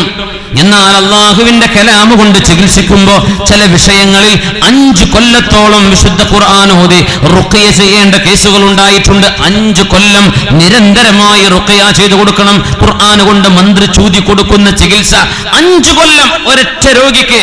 നമ്മൾ പറയൂലേ, ഒരു പ്രാവശ്യം ചെയ്ത് സുഖല്ല, 2ാമത്തെ പ്രാവശ്യം ചെയ്ത് സുഖല്ല, എന്നാ പിന്നെ നമുക്ക് വേറെ നോക്കാം. അങ്ങനെയല്ല, മാറി നിൽക്കല്ലേ. അള്ളാഹുവിന്റെ ഖളാ ഹത്താ യഅതിയ ശിഫാഇ ഔ ഖളാ, അള്ളാഹുവിന്റെ വിധിയോ എന്റെ ശിഫയോ എനിക്ക് വരുന്നതുവരെ ഞാൻ അള്ളാഹുവിന്റെ കിതാബിന്റെ കൂടെയാണ്, അള്ളാഹുവിന്റെ ഹബീബിന്റെ കൂടെയാണ്. ഏതെങ്കിലും ആളുകൾ അവിടെ പോയപ്പോൾ അവന് സുഖമായി, ആ ഒരു ക്ഷേത്രത്തിൽ ഇത്ര ദക്ഷിണ കൊടുത്തപ്പോ കാര്യം സുഖമായി, അവിടെ ഇന്നത് ചെയ്തപ്പോ കാര്യം സുഖമായി. മുസ്ലിമീങ്ങളായ ആളുകളോടുള്ള എല്ലാ ബഹുമാനവും മനസ്സിൽ വെച്ചുകൊണ്ട് തന്നെ അവര് നമ്മുടെ സഹോദരങ്ങളാണ്. മുസ്ലിമീങ്ങളല്ലാത്തവരോട് പോലും കരുണ ചെയ്താലും സ്വതക്ക ചെയ്താലും കൂലിയുണ്ട് എന്ന് പറഞ്ഞ മതമാണ് ഇസ്ലാം. എന്നാൽ വിശ്വാസത്തിന്റെ പേരിൽ നമ്മുടെയും അവരുടെയും അഖീദകളിൽ വിശ്വാസമുണ്ടല്ലോ, വിശ്വാസത്തിൽ വ്യത്യാസമുണ്ടല്ലോ, അതിന്റെ പേരിൽ അള്ളാഹുവിന്റെ ദീനല്ലാത്ത മറ്റൊരു ദീനിനെ പുൽകുകയോ മറ്റൊരു ദീനിന്റെ സംസ്കാരം സ്വീകരിക്കുകയോ ചെയ്യുന്ന രീതി ഇസ്ലാമേതര ചികിത്സാ രീതികളിൽ വന്നു പോകുന്നുണ്ട്. അതുകൊണ്ടത് ഹറാമും നിഷിദ്ധവുമാണ്. ഞാൻ രോഗിയായി ഇങ്ങനെ തന്നെ മരിക്കലാണ് അള്ളാഹുവിന്റെ ഖളാ എങ്കിൽ പോലും അള്ളാഹു ഇഷ്ടപ്പെടാത്തൊരു ചികിത്സ എനിക്ക് വേണ്ട എന്ന് പറയുന്നിടത്തേക്ക് നമ്മുടെ ഈമാൻ ഉയരണം. അള്ളാഹു നമുക്കതിന് തൗഫീഖ് നൽകട്ടെ. പ്രയാസം വരുമ്പോഴേ ആളുകൾ പറയുന്നിടത്തേക്കൊക്കെ ഓടില്ലേ, ഓടിപ്പോവും. ഇന്നലെ ഒരു ഉമ്മ എൻ്റെ വീട്ടിൽ വന്നു, കാണാൻ വേണ്ടി വന്നു. 52 വയസ്സുള്ള മകനെയുമായി. ആ മകന് മാനസിക പ്രയാസങ്ങളുണ്ട്. 52 കൊല്ലായി ആ ഉമ്മ കൊണ്ടു നടക്കുന്നു. ദ്വാരക്കാൻ വേണ്ടി ഞാൻ പറഞ്ഞു, എന്തായാലും സദസ്സിൽ ദുആ ചെയ്യാന്ന് പറഞ്ഞു. അല്ലാഹുവേ, ആ മകന് നീ ശിഫ കൊടുക്കണേ പടച്ചവനെ, നീ ശിഫ കൊടുക്കണേ പടച്ചവനെ. ആ ഉമ്മ കയറിയിറങ്ങാത്ത ഹോസ്പിറ്റലുകളില്ല. ഉമ്മ പറഞ്ഞു, മോനെ, നിങ്ങളുടെ അടുത്ത് ഇത് പറിച്ചൂരാനുള്ള മരുന്നുണ്ടെന്നൊന്നുമല്ല ഞാൻ വിശ്വസിക്കുന്നത്, നിങ്ങൾക്ക് ദ്വാരക്കാൻ പറ്റുമല്ലോ. ഒരുപാട് ആളെടുത്ത് ചെന്നിട്ടുണ്ട്, ഒരുപാട് ചികിത്സ ചെയ്തു, ഒരുപാട് ഡോക്ടർമാരെ കണ്ടു. 52 വയസ്സുള്ള മോനെ റൂമിലിട്ട് പൂട്ടണം, ഇല്ലെങ്കിൽ ഇറങ്ങി ഓടിക്കളയും. ഒരു ഉമ്മയുടെ വിഷമം നമ്മളറിയാം. മാനസിക പ്രയാസങ്ങളുള്ള മക്കളുണ്ടാവില്ലേ പല വീട്ടുകളിലും അയൽപക്കങ്ങളിൽ നമ്മുടെ നാടുകളിൽ. അല്ലാഹുവേ, നീ ശമനം കൊടുക്കണേ പടച്ചവനെ, ശിഫ കൊടുക്കണേ പടച്ചവനെ. നിങ്ങളുടെ മക്കളിലോ മക്കളുടെ മക്കളിലോ തലമുറകളിലോ മാനസിക ഭ്രാന്ത് പോലെയുള്ള അസുഖങ്ങളൊന്നും തന്ന് പരീക്ഷിക്കരുതേ തമ്പുരാനെ. ആമീൻ യാ റബ്ബൽ. എന്ത് തന്നെ സംഭവിച്ചാലും അള്ളാഹുവിന്റെ വിധിയിൽ സമാധാനിക്കുകയും എവിടെയെങ്കിലും അള്ളാഹു ഇഷ്ടപ്പെടാത്ത പൂജകൾ നടക്കുന്നിടത്ത്, അള്ളാഹുവിന്റെ ദീനിന് വിരുദ്ധമായ ആചാരങ്ങൾ നടക്കുന്നിടത്ത് ശമനമുണ്ടെന്ന് പറഞ്ഞു കേട്ടാൽ പോലും അതിലേക്ക് ഞാനില്ല. അള്ളാഹു തന്ന രോഗം കൊണ്ട് മരിക്കുകയാണെങ്കിൽ തന്നെയും ഒരു ശിർക്കിലേക്കോ കുഫറിലേക്കോ ഞാൻ പോവുകയില്ല എന്ന ആ ഒരു ഉറച്ച തീരുമാനം കൽബിൽ വരണം. അള്ളാഹു അത്തരത്തിലുള്ള ഈമാൻ നമുക്കൊക്കെ റബ്ബ് നൽകി അനുഗ്രഹിക്കട്ടെ. ചിലപ്പോ പതറിപ്പോവില്ലേ, ചിലപ്പോൾ പോയി നോക്കി അങ്ങനെ പറയാം മനുഷ്യന്മാര്. ഒന്ന് ചെന്ന് നോക്കി ഒരു 25 രൂപ കൊടുത്താൽ പോരെ. പക്ഷേ അത് അള്ളാഹുവിനെ ആരാധിക്കുന്നതല്ലാത്ത മറ്റേതെങ്കിലും ആരാധ്യ വസ്തുക്കളുടെ ഇബാദത്തിനെ സഹായിക്കുന്ന ഫണ്ടിലേക്ക് പോവുകയാണെങ്കിൽ മുസ്ലിമിനെ സംബന്ധിച്ചിടത്തോളം അത് കുഫറിനെ സഹായിക്കലാണ്, നമുക്കത് ഹറാമാണ്. ഒരു കാഫിറിനെ, അമുസ്ലിമായ മനുഷ്യനെ സഹായിക്കാൻ പറ്റും, അമുസ്ലിമായ മനുഷ്യന് സ്വതക്ക കൊടുക്കാൻ പറ്റും, അമുസ്ലിമായ മനുഷ്യന് ഒരു പൂജാരിക്ക് പോലും നമുക്ക് ദാനധർമ്മം ചെയ്യാൻ പറ്റും. പക്ഷേ ഒരു പൂജയെ, ഇസ്ലാമേതര വിശ്വാസത്തെ നമുക്ക് സഹായിക്കാൻ പാടില്ലല്ലോ. അല്ലാഹു അങ്ങനെയല്ലേ പറഞ്ഞത്. അതുകൊണ്ട് ഉറച്ച ഈമാൻ, പതറാതിരിക്കുക. പെണ്ണുങ്ങളെ, ഇങ്ങനെയൊക്കെ ഒരുപാട് ചെയ്യുന്ന ആളുകളുണ്ട്. ഞാൻ ഇന്ന് ഒരു ക്ഷേത്രം കണ്ടു 2 ദിവസം മുമ്പ്. അപ്പോൾ ആ നാട്ടുകാരനായ സുഹൃത്ത് പറയാൻ, ഇവിടെ ലക്ഷക്കണക്കിന് ആളുകൾ ഹിന്ദുക്കൾ വന്നു പോകുന്നുണ്ട്, കൂട്ടത്തിൽ മുസ്ലിം പെണ്ണുങ്ങളുണ്ട് എന്നാണ് എൻ്റെ ബലമായ വിശ്വാസം. എന്താ അതിൻ്റെ അർത്ഥം? നമുക്കൊന്നും ഇസ്ലാം മനസ്സിലായിട്ടില്ലേ? ഇസ്ലാം എന്താണ്, ദീൻ എന്താണ്, ദീനുൽ ഹഖ് എന്താണ്, ലാ ഇലാഹ ഇല്ലല്ലാഹയുടെ വ്യത്യാസം എന്താണ് നമുക്കറിയുന്നില്ലേ പെണ്ണുങ്ങളെ, സഹോദരിമാരെ? അതുകൊണ്ട് അബദ്ധങ്ങൾ ചെയ്തു പോവല്ലേ. സംഭവിച്ചു പോയത് അല്ലാഹു പുറത്തു തരട്ടെ. അഫല്ലാഹു അമ്മാ സലഫ, അല്ലാഹു തആല കഴിഞ്ഞു പോയ തെറ്റുകൾ നമുക്ക് മാപ്പ് തരട്ടെ. വമിൻഹും മൻ യഅ്ബുദുല്ലാഹ അലാ ഹർഫ്, അല്ലാഹുവിന്റെ റസൂലിനോട് വന്നല്ലേ ആ സഹോദരി പറഞ്ഞത്, യാ റസൂലല്ലാഹ്, അല്ലാഹുവിന്റെ നബിയേ, ഇന്നി ലൗസ്റഉ, എനിക്ക് അപസ്മാര രോഗം വരാറുണ്ട് നബിയേ, ഉദ്ഉല്ലാഹ അൻ യശ്ഫിയനി, എനിക്ക് അല്ലാഹു ആ രോഗം ശിഫയാക്കി തരാൻ അങ്ങൊന്ന് ദുആ ചെയ്യണമേ. റസൂലുള്ളാഹി സ്വല്ലല്ലാഹു അലൈഹി വസല്ലം എന്തു പറഞ്ഞു? ഈ ഹദീസിനെ സംബന്ധിച്ച് മഹാനായ ഇബ്നു അബ്ബാസ് റളിയല്ലാഹു അൻഹു താബഈങ്ങളിൽ പ്രമുഖനായ അച്ഛാ റളിയല്ലാഹു അൻഹു വിളിച്ചുകൊണ്ട് പറയുന്നു, യാ അച്ഛാ, അച്ഛായേ, ഹൽ തുഹിബ്ബു, നിങ്ങൾക്ക് ഇഷ്ടമാണോ അല്ലാഹുവിന്റെ സ്വർഗത്തിലേക്ക് പോകുന്ന ഒരു പെണ്ണിനെ നിങ്ങൾക്കറിയുമോ? അങ്ങനെയുണ്ടോ? ഉണ്ട്. തിൽക്കൽ മർഅതു സൗദാ, ആ കറുത്ത പെണ്ണ് സ്വർഗവാസിനിയാണെന്ന് അല്ലാഹുവിന്റെ റസൂൽ ഞങ്ങളോട് പറഞ്ഞു. എന്തേ? ഒരിക്കൽ അവർ അല്ലാഹുവിന്റെ റസൂലിന്റെ മുമ്പിൽ വന്നു, നബിയോട് പറഞ്ഞു, നബിയേ, അപസ്മാര രോഗമുണ്ട് നബിയേ, ഞാൻ അങ്ങ് വീണുപോകും. അങ്ങാടിയിൽ നടക്കുമ്പോഴേ, റോട്ടില്, വീട്ടില്, ഹബീബായ നബി, എന്റെ വിഷമം അതല്ല, നബിയെ, എന്റെ ഔറത്ത് വെളിവാകുന്നുണ്ട്, മനുഷ്യന്മാർ കാണാൻ പാടില്ലാത്ത ശരീരഭാഗങ്ങൾ വെളിവാകുന്നുണ്ട് നബിയെ, ബോധല്ലാതെ കിടക്കുമ്പോ അങ്ങനെ സംഭവിക്കുന്ന എനിക്ക് ഒരിക്കലും തടയാൻ കഴിയുന്നില്ല. അതുകൊണ്ട് റസൂലേ, അല്ലാഹുവിനോട് ദുആ ചെയ്യണേ നബിയെ, എനിക്ക് വേണ്ടി ദുആ ചെയ്യണം, അല്ലാഹ് ശിഫ തരാൻ. തങ്ങൾ എന്താ പറഞ്ഞത്? രണ്ട് ചോയ്സ് കൊടുത്തു തങ്ങൾ. എന്ത്? ഒന്നുകിൽ ഞാൻ ദുആ ചെയ്യാം, അല്ലാഹു നിങ്ങൾക്ക് ശിഫ തരും, അതല്ലെങ്കിൽ നിങ്ങൾക്ക് ക്ഷമിക്കാം, അല്ലാഹു സ്വർഗം തരും. എന്ത് വേണം ചോദിച്ചു. ആ സഹോദരി ചിന്തിച്ചില്ല എന്നാ, എനിക്ക് സ്വർഗം മതി നബിയെ, ഞാൻ സഹിച്ചോളാം നബി, എനിക്ക് സ്വർഗം മതി. എന്നാലും നബിയെ, ഒരു കാര്യം കൂടെ അങ്ങ് എനിക്ക് ചെയ്തു തരണം. എന്ത്? ഈ അപസ്മാര രോഗം ഞാൻ സഹിച്ചു കൊണ്ട് നടക്കാൻ ഒരുക്കമാണ്. പക്ഷേ മനുഷ്യന്മാർക്കിടയിൽ വെച്ച് ഞാൻ അങ്ങ് അപസ്മാരമിളകി വീഴുമ്പോ എന്റെ ഔറത്ത് വെളിവായി പോകും. അതുകൊണ്ട് എന്റെ വസ്ത്രം നീങ്ങിപ്പോകാതിരിക്കാൻ അങ്ങ് അല്ലാഹുവിനോടൊന്ന് പറയുമോ നബിയെ? അങ്ങ് പറഞ്ഞാൽ അല്ലാഹു സ്വീകരിക്കുമല്ലോ. ആ പെണ്ണിന് വേണ്ടി ഹബീബായ തങ്ങൾ ദുആ ചെയ്തു കൊടുത്തു. അല്ലാഹുവേ, ഈ സഹോദരി അപസ്മാര രോഗം കൊണ്ട് നടക്കാൻ ഒരുക്കമാണ്, നിനക്ക് വേണ്ടി ക്ഷമിക്കാൻ ഒരുക്കമാണ്, അത് കാരണം സ്വർഗം വാങ്ങിക്കാൻ തീരുമാനിച്ചിരിക്കുന്നു. പക്ഷേ എവിടെ വീണാലും അല്ലാഹുവേ, പെണ്ണിന്റെ വസ്ത്രം നീങ്ങിപ്പോവരുത്. പിന്നെ ഇവിടെ ബോധം കെട്ട് വീണാലും അപസ്മാരമിളകി വീണാലും ഔറത്ത് കാണാറില്ല. സ്വർഗം വാങ്ങിപ്പോയില്ലേ? ക്ഷമിച്ചു അല്ലാഹുവിന് വേണ്ടി. അയ്യുമാ സബർ, എന്തോ ഒരു ക്ഷമയാണത്. അങ്ങനെ ഉറച്ച രീതിയിൽ കൈകാലുകൾ ഉറക്കുക, ഇസ്ലാമിന്റെ ഉള്ളിലേക്ക് ഉറക്കുന്നത്. وضرب الله مثلا كلمة طيبة كشجرة طيبة نسلها ثابت وفرعها في السماء تؤتي أكلها كل حين بإذن ربها. ആഴത്തിൽ ഭൂമിക്കുള്ളിലേക്ക് വേരുകൾ അണ്ടുപോയി കിടക്കുന്ന ഒരു വൃക്ഷം പോലെ ആകാശത്തേക്ക് പടർന്ന് പന്തലിച്ചു നിൽക്കുന്ന വടാവൃക്ഷം. സത്യവിശ്വാസിയുടെയും ഈമാനിന്റെയും കലിമത്തു ത്വയ്യിബയുടെയും ഉദാഹരണം അതാണെന്ന് പരിശുദ്ധ ഖുർആൻ.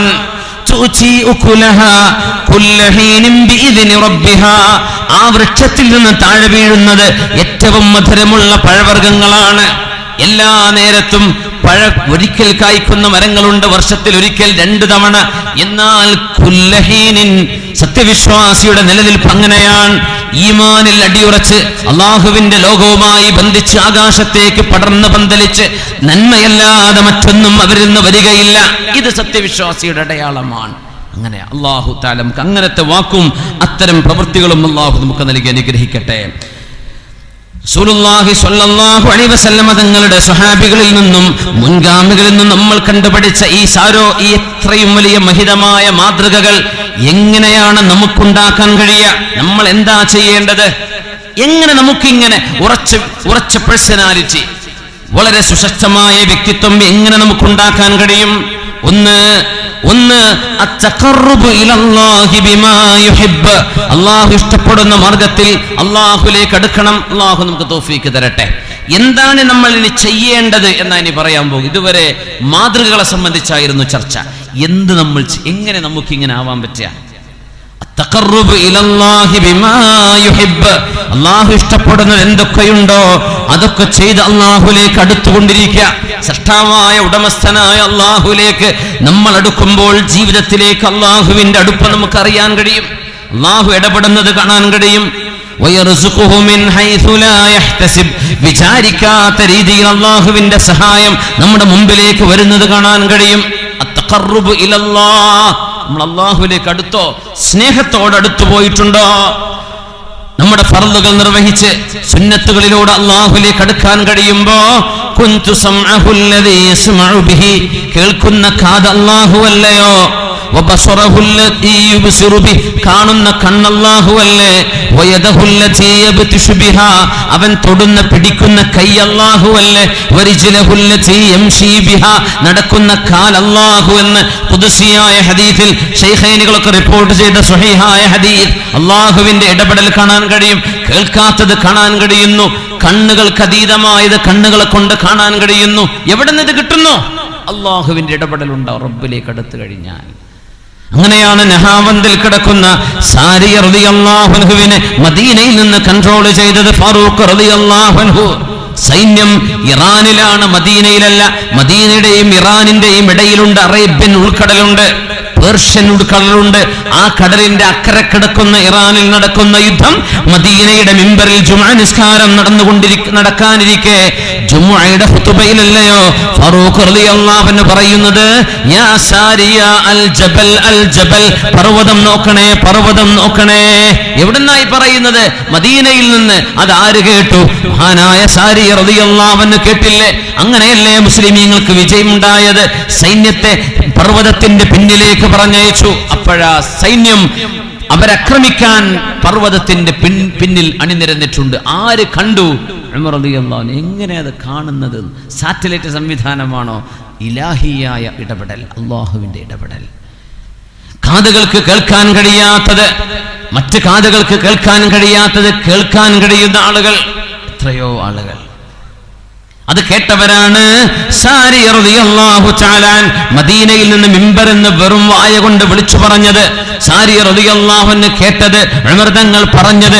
ഉമർ തങ്ങൾക്ക് ആ വിവരം കിട്ടിയത് ഇതെല്ലാം മിൻ ജുംലത്തിൽ കറാമാത്ത്, അല്ലാഹുവിന്റെ ഔലിയാഇന് അല്ലാഹു നൽകുന്ന കറാമത്തുകളിൽ പെട്ടതെന്ന് മഹാന്മാരായ ഹദീസ് പണ്ഡിതന്മാർ, നമ്മുടെ ഉലമാ വളരെ അർത്ഥശങ്കക്കിടമില്ലാത്ത വിധം സമർത്ഥിച്ചിരിക്കുകയാണ്. അല്ലാഹുവിന്റെ ഇടപെടൽ ഉണ്ടാകുന്നു. കാതുകൊണ്ട് കൈകൊണ്ട് ഇടപെടാൻ കഴിയുന്നു. ചില തൊടലുകൾ ശമനമാണ്, ചില തലോടലുകൾ ശമനമാണ്, ചില വാക്കുകൾ ശമനത്തിന് സബബുകളാണ്. എന്തുകൊണ്ട്? അവർ അല്ലാഹുവിലേക്ക് അടുത്ത ആളുകളാണ്. അതുകൊണ്ട് തന്നെ അല്ലാഹുവിലേക്ക് അടുത്തത് കൊണ്ട്, അല്ലാഹുവിലേക്ക് അടുത്തത് കൊണ്ട് മൻ ആദാലി വലിയൻ ഫഖദ് ആദൻതുഹു ബിൽ ഹർബ്, അല്ലാഹുവിന്റെ ഔലിയാഇനോട് യുദ്ധം പ്രഖ്യാപിച്ചവർ, അവരോട് ശത്രുത വെച്ചവർ, ഫഖദ് ആദൻതുഹു ബിൽ ഹർബ്, അവരോട് ഞാൻ യുദ്ധം പ്രഖ്യാപിച്ചു എന്ന് അല്ലാഹു തആല പറയുന്ന ഖുദ്സിയായ ഹദീസാണ്. അല്ലാഹു തആല സജ്ജനങ്ങളുടെ കൂടെ നമ്മൾ നിർത്തി തരട്ടെ. ആമീൻ യാ റബ്ബൽ ആലമീൻ. വൽ മുജാഹദ, അല്ലാഹുവിന് വേണ്ടി നമ്മൾ ധർമ്മസമരം ചെയ്യുന്നത്, അല്ലാഹുവിന് വേണ്ടി ശരീരത്തോട് പടപൊരുതുന്നത്, ജിഹാദ് ചെയ്യുന്നത്, അതിലൂടെയാണ് നമ്മുടെ നഫ്സിനെ തർബിയത്ത് ചെയ്യാൻ കഴിയുന്നത്. ഉറച്ച ഈമാൻ ഉണ്ടാവാൻ നമ്മുടെ അധ്വാനം വേണം, നിരന്തരമായ അധ്വാനം. നിസ്കാരം ഇതുവരെ തുടങ്ങിയിട്ടില്ലാത്ത ആളുകൾ അത് തുടങ്ങുക, ഖളാ വീട്ടുക. പ്രായപൂർത്തി ആയേടെ മുതൽ നഷ്ടപ്പെട്ടു പോയത് ഖളാ വീട്ടിക്കോളൂ. അല്ലാഹു നമുക്ക് നഷ്ടപ്പെട്ടു പോയ എല്ലാവിധ ഇബാദത്തുകളും വീണ്ടെടുക്കാൻ അല്ലാഹു തൗഫീഖ് തരട്ടെ. മുഅ്മിനീങ്ങളെ വളരെ ഗൗരവത്തോടെ പറയട്ടെ. ചില ആളുകളെങ്കിലും പറയും ഖളാ ആയി പോയത് പിന്നെ വീട്ടേണ്ടതില്ല. അങ്ങനെയൊക്കെ പറയുന്നുണ്ട്. ഇപ്പോ എന്താ ചെയ്യാ? തോന്നിയതൊക്കെ വിളിച്ചു പറയാൻ പറ്റുന്ന കാലമാണ്. അതൊക്കെ പല ആളുകളും പല രീതിയിലും നിസ്കാരത്തിൽ നിന്ന് വിട്ടുനിന്ന ആളുകൾ, ബോധമുണ്ടായിട്ട് അല്ലാഹു തആല ആരോഗ്യവും ബുദ്ധിയും തന്ന ആഖിലും ബാലിഗുമായും മുമയ്യസായി നടന്നിട്ട് പോലും നിസ്കരിക്കാതെ പിന്നീട് നിസ്കാരം തുടങ്ങാൻ ആരംഭിക്കുമ്പോ കഴിഞ്ഞുപോയ നിസ്കാരങ്ങളുടെ കണക്ക് വെച്ച് ഖളാ വീട്ടേണ്ടതാണ്. മഹാനായ അലി ഇബ്നു അബീ ത്വാലിബ് റളിയല്ലാഹു അൻഹുവിന്റെ വളരെ പ്രസിദ്ധമായ സാരോപദേശമുണ്ട്. അതിൽ തൗബ ചെയ്യുന്നു, റബ്ബേ ഇന്നി തുബ്തു ഇലൈക വ അനബ്ത്, ഞാൻ തൗബ ചെയ്തു റബ്ബേ, നിന്നിലേക്ക് മടങ്ങി എന്നൊരു മനുഷ്യൻ ഇങ്ങനെ വിളിച്ചു പറയുമ്പോ അലി റളിയല്ലാഹു അൻഹു ചോദിച്ചു, നിനക്കറിയുമോ എന്താണ് മഅനാ തൗബതിക്, നിങ്ങളുടെ തൗബയുടെ അർത്ഥം എന്താണെന്നറിയുമോ? എന്ത് വേണം? തൻദമ, സങ്കടപ്പെട്ട് കരയണം. നീ ആ തെറ്റിലേക്ക് മടങ്ങിപ്പോവല്ലേ. ആ പാപത്തിൽ നിന്ന് വിട്ടു നിൽക്കണം. നഷ്ടപ്പെട്ടു പോയ ഫർളുകളെ നിങ്ങൾ വീണ്ടെടുക്കുകയും ഖളാ വീട്ടുകയും ചെയ്യണം. എന്നിട്ട് അല്ലാഹുവിനോട് ദുആ ചെയ്യുമ്പോഴേ ആ തൗബ റബ്ബ് സ്വീകരിക്കുകയുള്ളൂ. ഇതൊക്കെ ഉണ്ടായിരിക്കുകയും പിന്നെയും പറയും അത് നഷ്ടപ്പെട്ടത് ഖളാ എന്ന് പറയുന്ന സംഭവമേ ഇല്ല എന്നൊക്കെ വിളിച്ചു പറയുന്ന ആൾക്കാരുണ്ട്. അതൊക്കെ കേട്ടിട്ട് ചിലർ പറയും ഞാൻ ആ മൗലവിൻ്റെ പല, ഞാൻ മൂല്യരപ്പ, അതപ്പോൾ അതിൽ സൗകര്യം. എന്ന് പറഞ്ഞു പോകുന്ന ആൾക്കാരും ഉണ്ടാവും ചിലപ്പോൾ. പഠിച്ചോൻ അങ്ങനെയൊന്നും പെട്ടുപോകല്ലേ, ഇവിടെ നമുക്ക് ആരോഗ്യമല്ലേ, ചെയ്തു നോക്കുക, വേണ്ടെങ്കിൽ അള്ളാഹ് ഒഴിവാക്കി തന്ന. അവിടെ ചെന്നിട്ട് പറയാത് വേണ്ടിയിരുന്നു എന്ന് പറഞ്ഞാൽ ചില ആളുകൾ ചില ഡോക്യുമെൻ്റ് പോകും, ചിലപ്പോൾ പാസ്പോർട്ട് ഒറിജിനൽ വേണം, അത് കോപ്പി മതി എന്ന് പറഞ്ഞു പോകും. കോപ്പി മതി എന്ന് കൊണ്ട് ഒറിജിനൽ തന്നെ വേണമെന്ന് പറഞ്ഞാൽ പിന്നെ ഈ ക്യൂ നിന്ന് രാവിലെ മുതൽ ചെയ്ത് ഈ പണിക്ക് വെറുതെ ആയില്ലേ. ഇവിടുന്ന് ചെയ്തോളി മുഅ്മിനീങ്ങളെ. നമ്മുടെ ഉലമാ അർത്ഥശങ്കക്കിടമില്ലാത്തതും പറഞ്ഞിരിക്കുക, മുജാഹദ ചെയ്യണം. നിസ്കാരത്തിന് ആനന്ദം വരുന്നവരെ അധ്വാനിക്കേണ്ടി വരും. മഹാനായ അല്ലാമത്ത് സാബിത്തുൽ ബുനാനി റളിയല്ലാഹു അൻഹു പറയുമായിരുന്നു, തഅദ്ദബതു ബിസ്സലാത്തി 20 സന, 20 വർഷം ഞാൻ നിസ്കരിച്ചപ്പോൾ എൻ്റെ നിസ്കാരത്തിൽ എനിക്ക് വേദന തോന്നി തുടങ്ങിയിട്ടുണ്ട്. തഅദ്ദബതു ബിസ്സലാ, നിസ്കാരം എനിക്ക് ആസ്വദിക്കാൻ കഴിഞ്ഞില്ല 20 കൊല്ലം. പക്ഷെ ഞാൻ കഠിനാധ്വാനം ചെയ്തു. എന്റെ നിസ്കാരം അള്ളാഹുവിന് വേണ്ടിയാവാനും അല്ലാഹു അക്ബർ എന്ന് ചൊല്ലുമ്പോ, അല്ലാഹു അക്ബർ എന്ന് പറയുമ്പോ എന്റെ ദുന്യാവിന്റെ പിറകിലേക്ക് തള്ളി അള്ളാഹുവിലേക്ക് മുന്നിടാനും ദുന്യവിയായ ഒരു ചിന്തകളും എന്റെ മനസ്സിലേക്ക് വരാതിരിക്കാനും ഞാൻ എന്റെ നിസ്കാരത്തെ ക്രമപ്പെടുത്താനെടുത്ത സമയം 20 കൊല്ലമാണെന്ന് മഹാനായ അല്ലാമത്ത് സാബിത്തുൽ ബുനാനി റളിയല്ലാഹു അൻഹു 20 കൊല്ലം കഠിനാധ്വാനം ചെയ്തു. നമ്മൾ പറയും നിസ്കാരത്തിൽ ഓർമ്മ കിട്ടണില്ല, നിസ്കാരത്തിൽ അള്ളാഹിനെ പറ്റി ഓർമ്മ വരുന്നില്ല. നമ്മൾ എത്ര തവണ പരിശ്രമിച്ചു, അൽ മുജാഹദ, എത്ര തവണ നമ്മൾ പരിശ്രമിച്ചു. അതിന് വെറുതെ നിൽക്കുമ്പോ വരുമോ, നമ്മൾ ആലോചിക്കാതെ വരുമോ, മൊബൈൽ ഫോണിന് വർത്താനം പറഞ്ഞ അല്ലാഹു അക്ബർ. എന്ത് നിസ്കാരം, ഒളു ധൃതി പിടിച്ചിട്ട് മാ ഖബലിയോ മാ ബഅദിയോ ആയ റവാത്തിബുകൾ സുന്നത്തുകൾ ഒന്നും ചെയ്യാതെ വർത്തമാനം പറഞ്ഞ് പാട്ടും പാടിയിട്ട് പള്ളിയിലേക്ക് വന്ന അല്ലാഹു അക്ബർ. എന്ത് നിസ്കാരം ഇത്? അങ്ങനെയാണോ? അള്ളാഹുവിന്റെ പള്ളിയിലേക്ക് വരുമ്പോ നിങ്ങൾ വളരെ ശാന്തമായിട്ട് വരിൻ, ഓടി വരല്ലിൻ, ഓടിക്കതച്ച് വരല്ലിൻ. വളരെ ഭവ്യതയോടുകൂടെ ഭക്തിയോടുകൂടെ അള്ളാഹുവിന്റെ മുമ്പിലേക്ക് വരിൻ.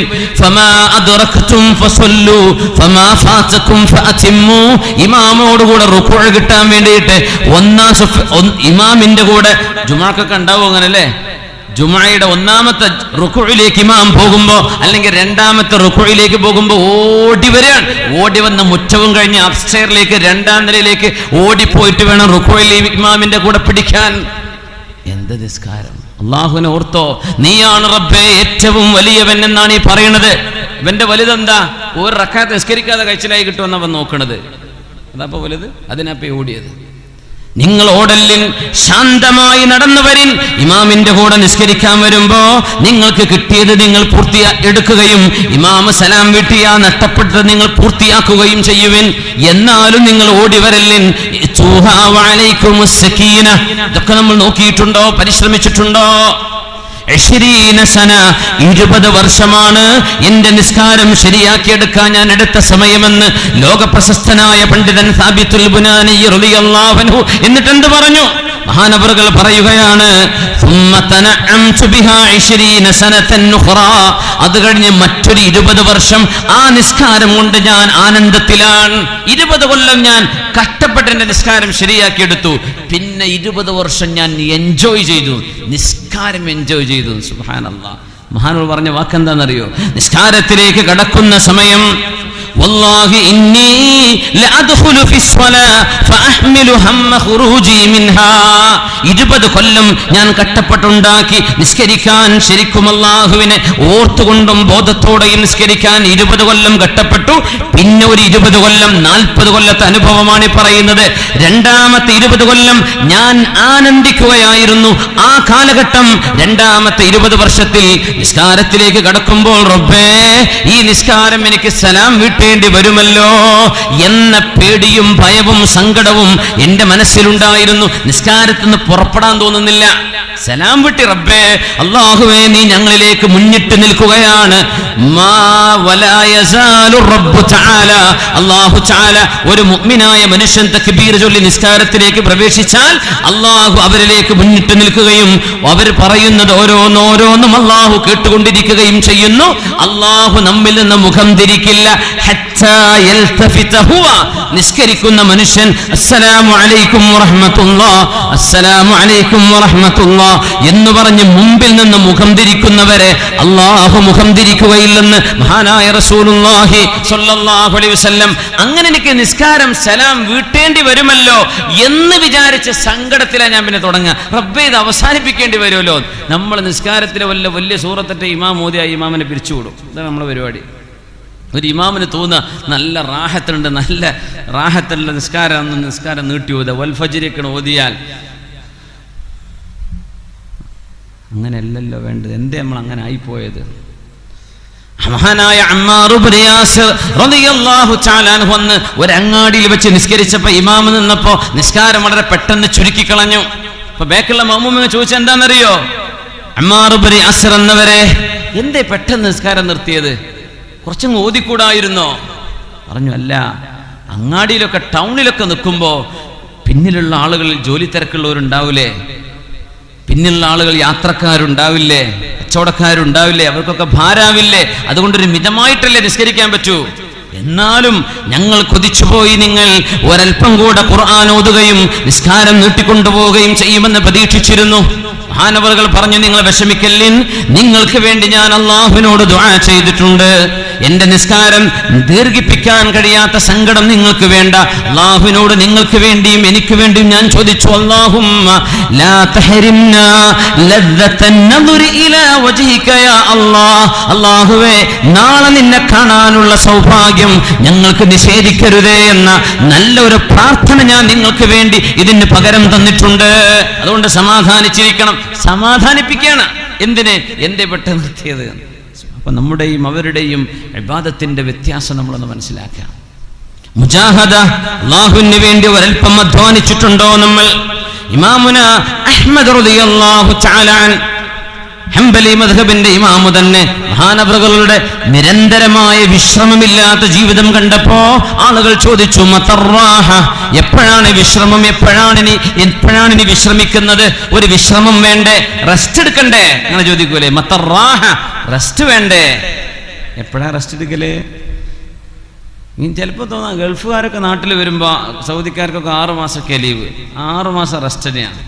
അല്ലെങ്കിൽ 2 മാസം, 1 മാസം, 1.5 മാസമൊക്കെ ഗൾഫുകാർക്ക് ലീവ് കിട്ടുന്നുണ്ട്. ഈ നാട്ടിലുള്ളവർക്ക് ലീവ് തന്നെ അല്ലല്ലോ, അല്ലേ സാർ? അങ്ങനെയല്ലേ വാക്കേ സാർ? നാട്ടിലുള്ളവർക്ക് ഒരു ദിവസം ലീവ് ഉണ്ട്, അന്ന് 100,000 കല്യാണം ഉണ്ടാകും, കുട്ടീനെ ഹോസ്പിറ്റലിൽ കൊണ്ടുപോകേണ്ടി വരും, അത് ചെയ്യേണ്ടി വരും. നാട്ടിലുള്ളവർക്ക് ലീവില്ല ശരിക്കും, അല്ലേ? നാട്ടിലേക്ക് പിന്നെ എങ്ങനെ ലീവ് എടുക്കുക? ലീവ് വേണ്ടെന്ന് അഹ്മദ് ബിൻ ഹംബൽ റളിയല്ലാഹു അൻഹു പറയാൻ പോണത് കേട്ടോ. അപ്പോൾ നിങ്ങൾ വിഷമിക്കണ്ട. മതറാഹ, എപ്പോഴാണ് റെസ്റ്റ് എടുക്കുന്നത്? എപ്പോഴാണ് വിശ്രമിക്കുന്നത്? മഹാനവറുകൾ കൊടുത്ത മറുപടി അറിയണമേ. അധ്വാനിക്കാൻ വേണ്ടി പറയാം. അർറാഹതു ഇൻദ അവ്വലി ഖദമിൻ തദഉഹാ ഫിൽ ജന്ന. അല്ലാഹുവിന്റെ സ്വർഗ്ഗത്തിലേക്ക് ആദ്യത്തെ കാല് വെക്കുമ്പോഴാണ് വിശ്രമം. അതുവരെ വിശ്രമമില്ല എന്ന് പറഞ്ഞ ഹദീസ് പണ്ഡിതനാണ് മുസ്നദിന്റെ മുസന്നിഫ്.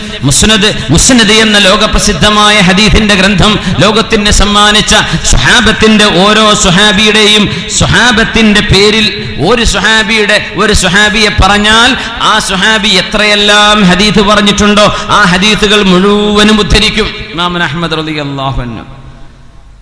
സബ്ജക്റ്റ് നോക്കിയിട്ടല്ല, വിഷയ സംബന്ധിയായിട്ടല്ല, സ്വഹാബത്തിന്റെ സനദ് ബേസ് ചെയ്തുകൊണ്ടുണ്ടാക്കിയ ഹദീസിന്റെ ഗ്രന്ഥമാണ് മുസ്നദ്. 60,000-ലേറെ സനദുകളിൽ നിന്ന് ആറ്റിക്കുറുക്കിയുടെ എടുത്ത വളരെ പ്രഗത്ഭമായ മഹാനായ അഹ്മദ് റളിയല്ലാഹു അൻഹുവിന്റെ മാസ്റ്റർ പീസ് അൽ മുസ്നദ്. വലിയ ത്യാഗമാണ്. എപ്പോഴാ വിശ്രമിക്കുന്നത്?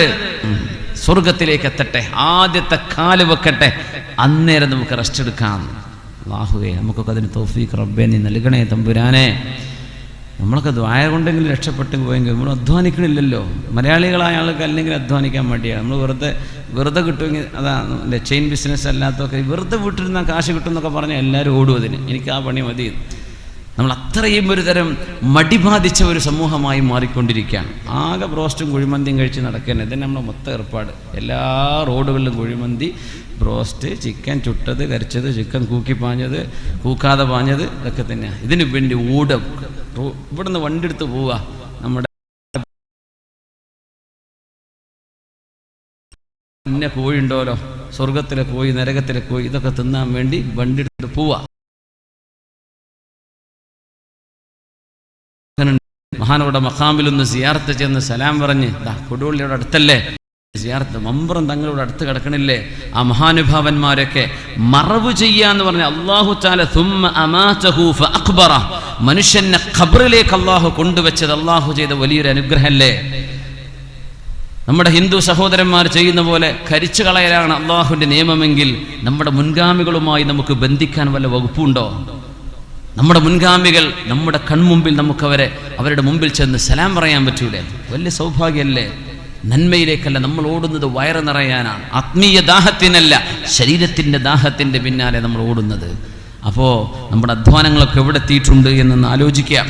അവ്വലു ഖദമിൻ عند أول قدم تضعها في الجنة, സ്വർഗ്ഗത്തിലേക്ക് വെക്കുന്ന ആദ്യത്തെ കാല് വെക്കുമ്പോഴാണ് നമുക്ക് വിശ്രമം എന്ന് പറഞ്ഞ അഹ്മദ് ഇബ്നു ഹംബൽ റളിയല്ലാഹു അൻഹു, അല്ലാഹുവേ ഞങ്ങൾക്ക് നിന്റെ ദീനിൽ മുജാഹദ ചെയ്യാൻ, ശരീരത്തോട് പടപൊരുതി നിനക്ക് വേണ്ടി സമർപ്പിതരാകാൻ തൗഫീക്ക് നൽകണേ തമ്പുരാനെ.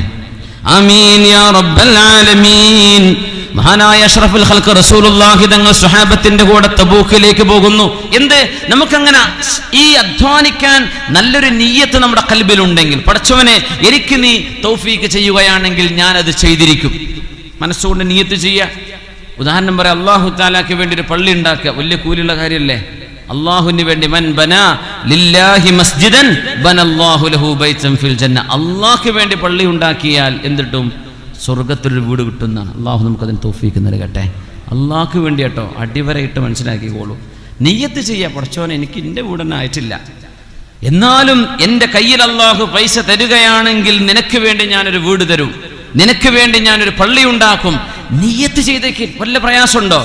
ഈ സദസ്സിലുള്ള എല്ലാവരും നിയ്യത്ത് ചെയ്തോളൂ. എന്താ, അള്ളാഹു എനിക്ക് പൈസ തരാണെങ്കിൽ അങ്ങനെ മതി, അള്ളാഹു നിങ്ങൾക്ക് തരികയാണെങ്കിൽ വല്ല കുഴപ്പമുണ്ടോ? നിങ്ങളുടെ ആവശ്യം കഴിച്ച് ബാക്കിയുണ്ടെങ്കിൽ എന്ത് ചെയ്യുക? ഈ നമ്മുടെ ഉത്തരേന്ത്യൻ സ്റ്റേറ്റുകളിലൊക്കെ യു പിയിലും ബീഹാറിലൊക്കെ ഒരു പള്ളി ഉണ്ടാക്കാൻ ആകെ 5-6 ലക്ഷം റുപ്യ മതി, നല്ല പള്ളി ഉണ്ടാക്കി കൊടുക്കാൻ പറ്റും.